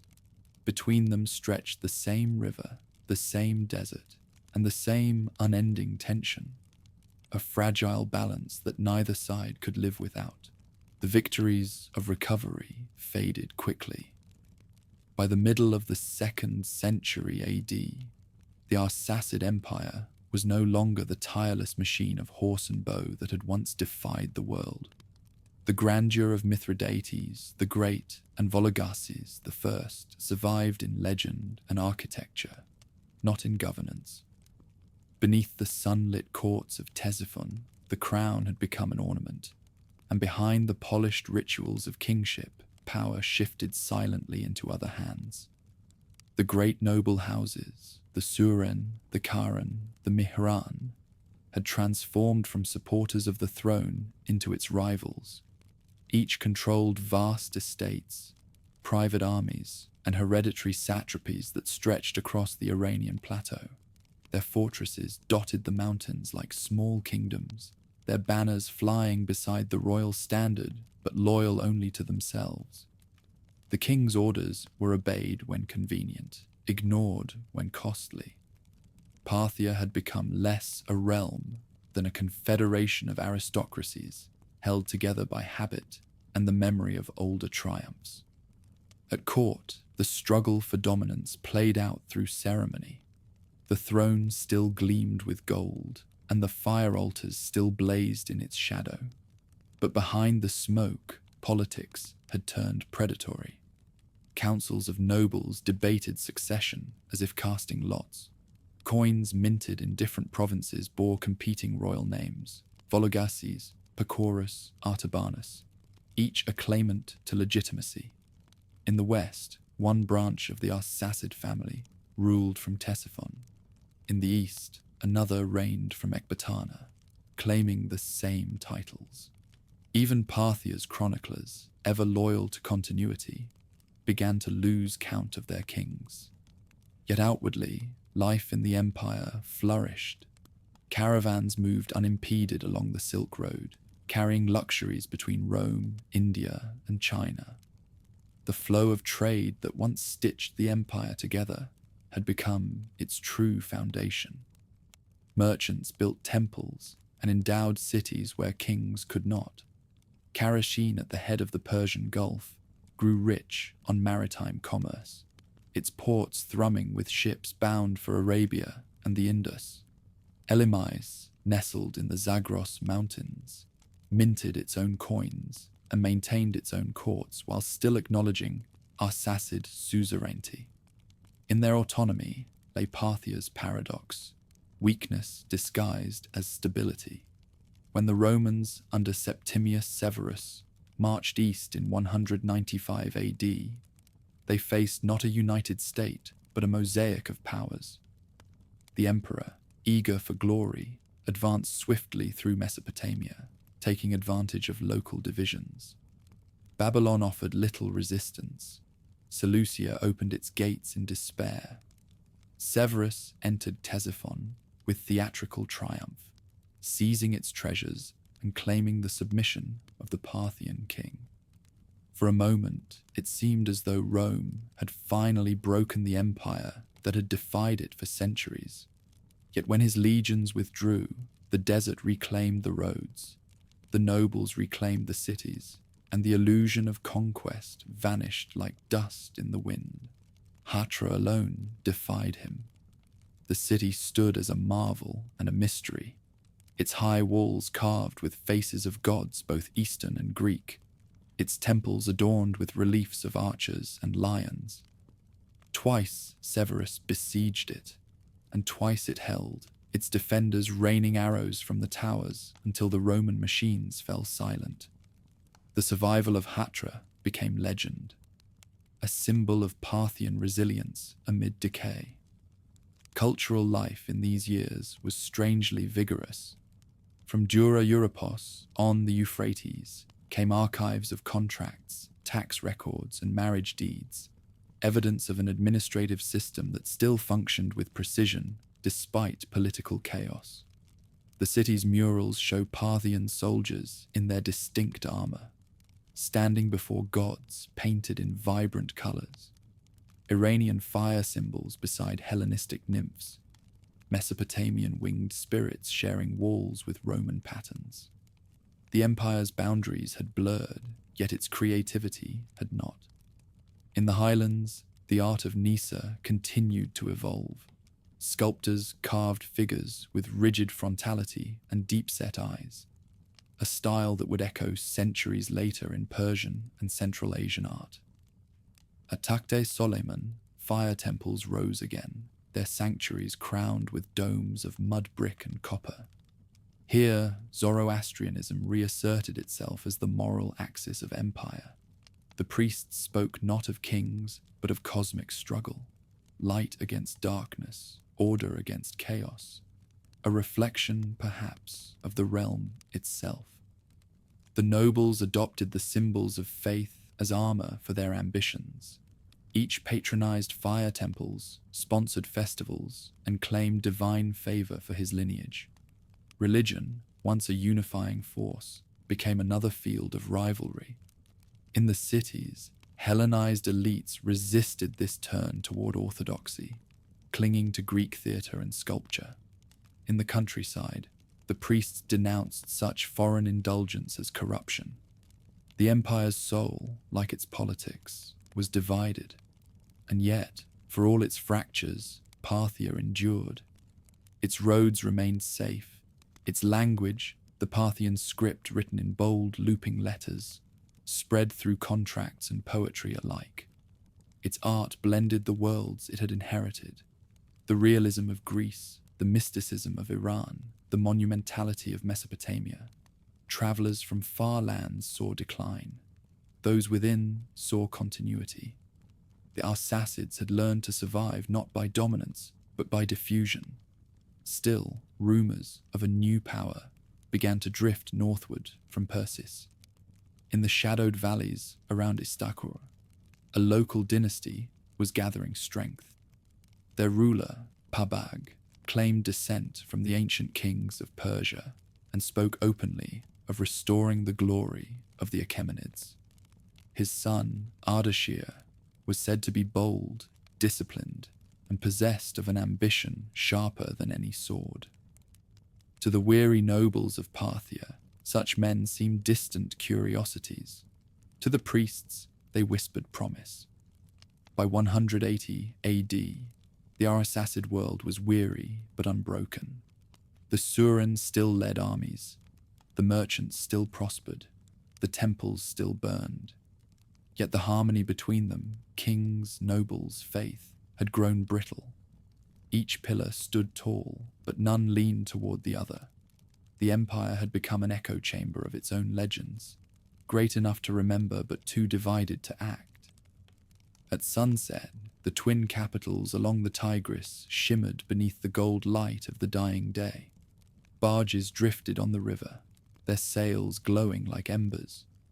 The hum of trade, the chant of priests, the clatter of hooves, all continued, unaware that a new age was already approaching. Parthia, proud and weary, still stood upon the world's stage, but the curtain was beginning to stir. By the close of the 2nd century AD, the Arsacid Empire had the appearance of endurance but the heart of exhaustion. From the Caspian to the Gulf, palaces gleamed and temples burned their sacred fires. Yet the unity that had once held the empire together had thinned to ceremony. The nobility ruled their domains like small monarchs. The kings in Ctesiphon, more priests of legitimacy than masters of policy, reigned in name while others governed in deed. Parthia's greatest strength, its loose confederation of powers, had become its most fatal flaw. When Vologases IV ascended the throne around 191 AD, he inherited not an empire to command, but one to balance. His authority rested on diplomacy, his reign upon patience. He appeased the great houses with titles and marriages, promising stability in exchange for loyalty. Yet the cracks were widening. The fire temples of Persis and Media had grown wealthy, their priests wielding influence equal to generals. Governors in Elymais and Characine minted their own coins, their independence disguised by ritual homage to the Arsacid name. What had once been an empire of riders was now an empire of negotiations. In the far south, a spark caught flame. In the rugged hills of Persis, a vassal named Pabag rose in quiet rebellion. His lineage was obscure, one of many local dynasts who paid tribute to the Arsacid kings, but his ambition reached beyond his valley. Claiming descent from the ancient Achaemenids, Pabag revived the old Persian symbols of kingship, the winged crown, the fire altar, and the divine aura that bound ruler and cosmos. To the weary subjects of a distant and divided empire, his message was intoxicating.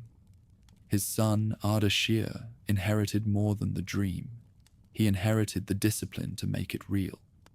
From his fortress at Istakhur, Ardashir gathered soldiers from the highlands, trained them in the tactics of both steppe and city, and forged alliances with local nobles, disillusioned by Arsacid complacency.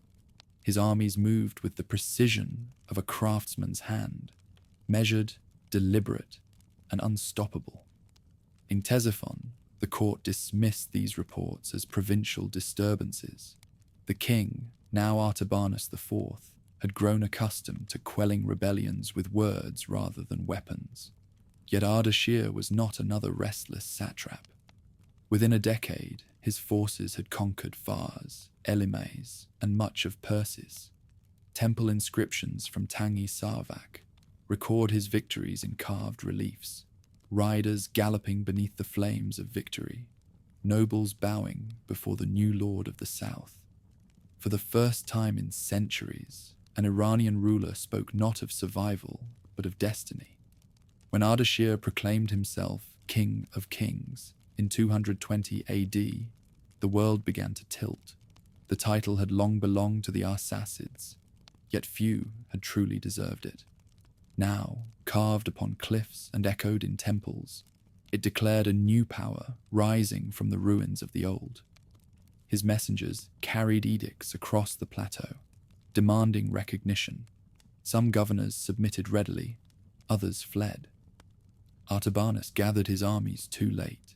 The final confrontation came at a place called Hormozgan, near the old caravan routes of Fars. There, in 224 AD, the armies of two dynasties faced one another beneath a sky heavy with dust and omen. Artabanus commanded the traditional Parthian cavalry, cataphracts gleaming in mail, their lances long as banners, their archers poised behind. Ardashir led a smaller, disciplined force drawn from the highlands, armoured in bronze and faith. The clash was short, brutal, decisive. Chroniclers write that when the dust settled, Artabanus lay among his fallen nobles, pierced by a spear. His death ended nearly 5 centuries of Arsacid rule. The surviving nobles, unwilling to die for a memory, rode to Ardashir's camp and offered allegiance. At Ctesiphon, the fire temples were rededicated and a new dynasty was proclaimed. The Parthian Empire, heir to Persia, reborn. For the Parthians, it was both an ending and a return. The house of Arsaces, born from rebellion against foreign governors, perished under the same conditions that had birthed it: local discontent, divided loyalty, and a yearning for unity. Yet their legacy did not vanish. The new rulers adopted much of what their predecessors had built: the system of noble estates, the mixture of Greek and Iranian administration, the cavalry tactics that had humbled Rome. The Parthian world, though conquered, survived in the bones of the empire that replaced it. In the western provinces, word of the fall spread slowly. Merchants in Seleucia still traded as if nothing had changed. Priests in Babylon still tended ancient altars. To them, dynasties came and went like seasons. Only in the highlands did the shock truly register. In the mountain fortresses of Hyrcania and Media, old banners were taken down, new ones raised. For the first time in centuries, Persia, not Parthia, would speak for the Iranian world. The Carrhae Sarvak reliefs, carved into living rock, remain the only surviving Parthian record of those final years. They show kings offering fire to the heavens, warriors in armor facing each other beneath winged symbols of divinity. The figures are rigid, timeless, caught between pride and resignation. They speak of a people who understood that empires, like flames, burn brightest before they fade. When Ardashir entered Ctesiphon, he did not destroy the city. He restored it, consecrated it anew, and proclaimed himself heir to both Cyrus and Arsaces. The coronation was a fusion of eras. Zoroastrian priests anointed the new king, beside Greek-speaking scribes who recorded the decree. Noble houses swore fealty in the language of the steppe and the sanctuary. Out of Parthia's ashes, a more centralized, ambitious empire rose, one that would dominate the East for the next 4 centuries.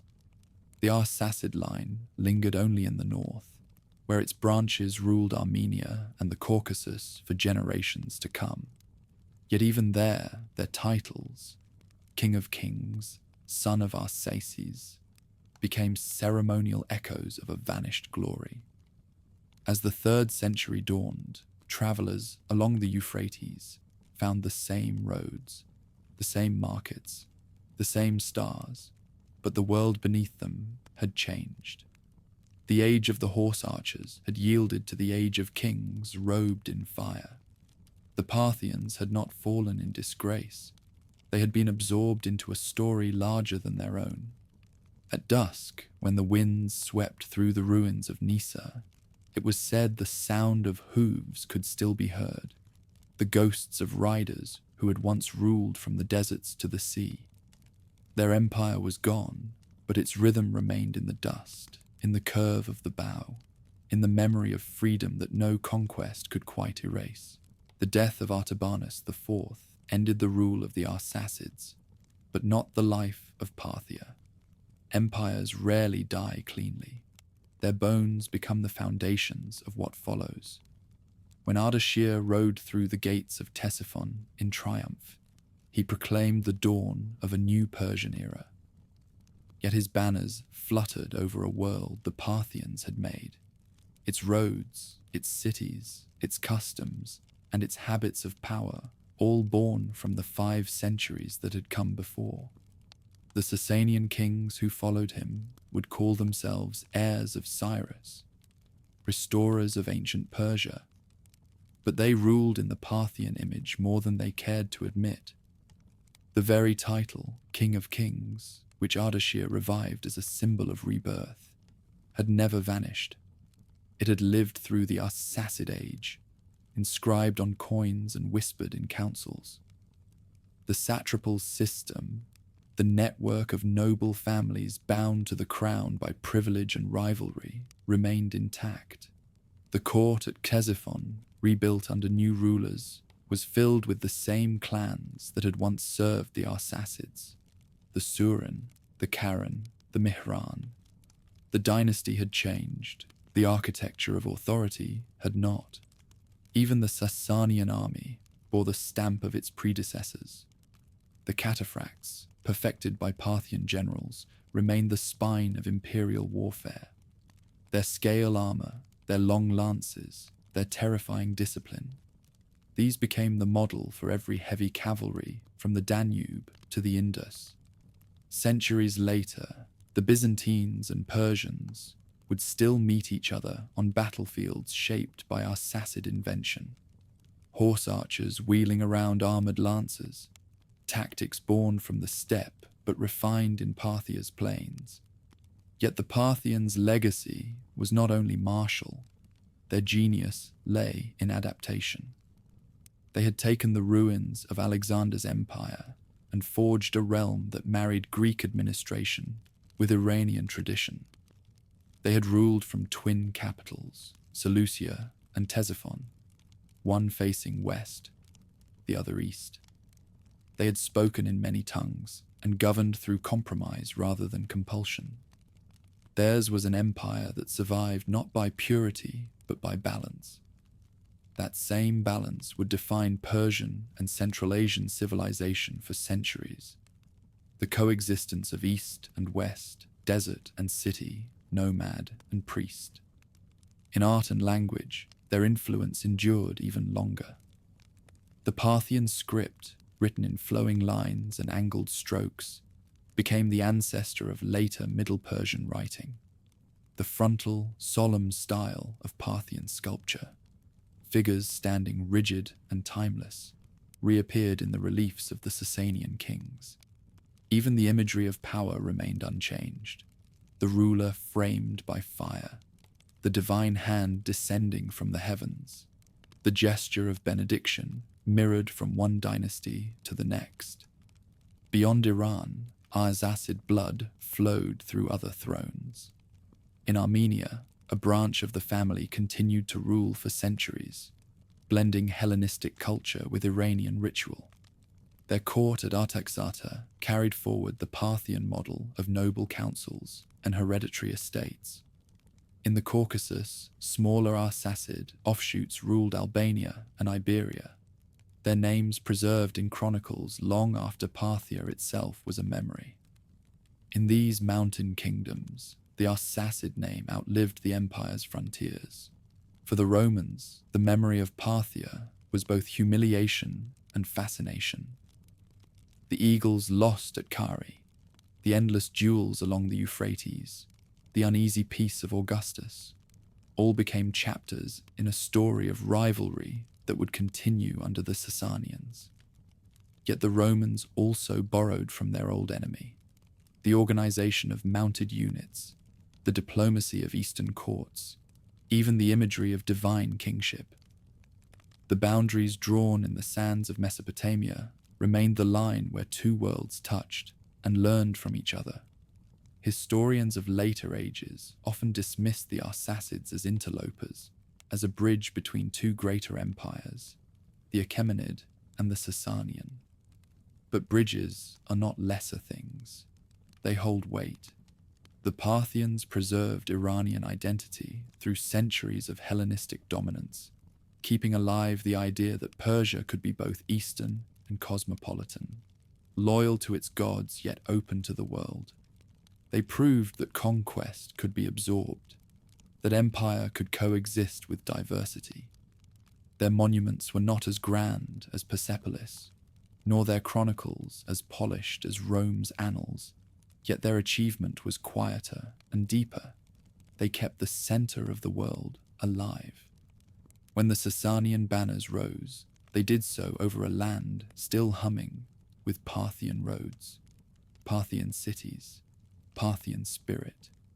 Even their defeats became legend.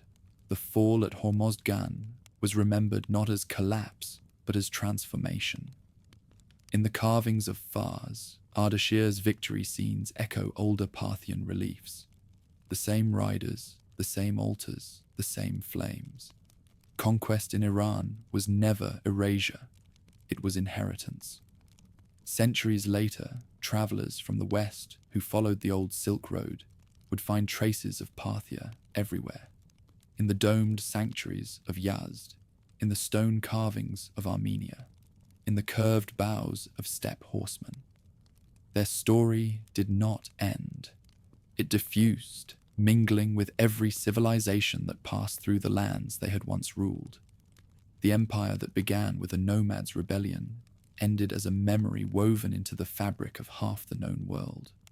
From the deserts of Turkmenistan to the gardens of Ctesiphon, from the walls of Hatra to the markets of Babylon, their legacy lingered in gesture, custom, and faith. To the Persians who came after, the Arsacids were both warning and foundation, proof that empire must bend to endure, that kingship without renewal becomes its own ruin. To the rest of the world, they stood as the hinge between antiquity's two great visions, Rome's ambition and Persia's endurance. And so, though their crown was lost, their rhythm continued. The bowstrings twang, the thunder of hooves across open plains, the flicker of sacred fire against desert wind, all spoke of a people who had refused to vanish. Between Greece and Persia, between East and West, they built an empire of endurance, and in that endurance lies their immortality.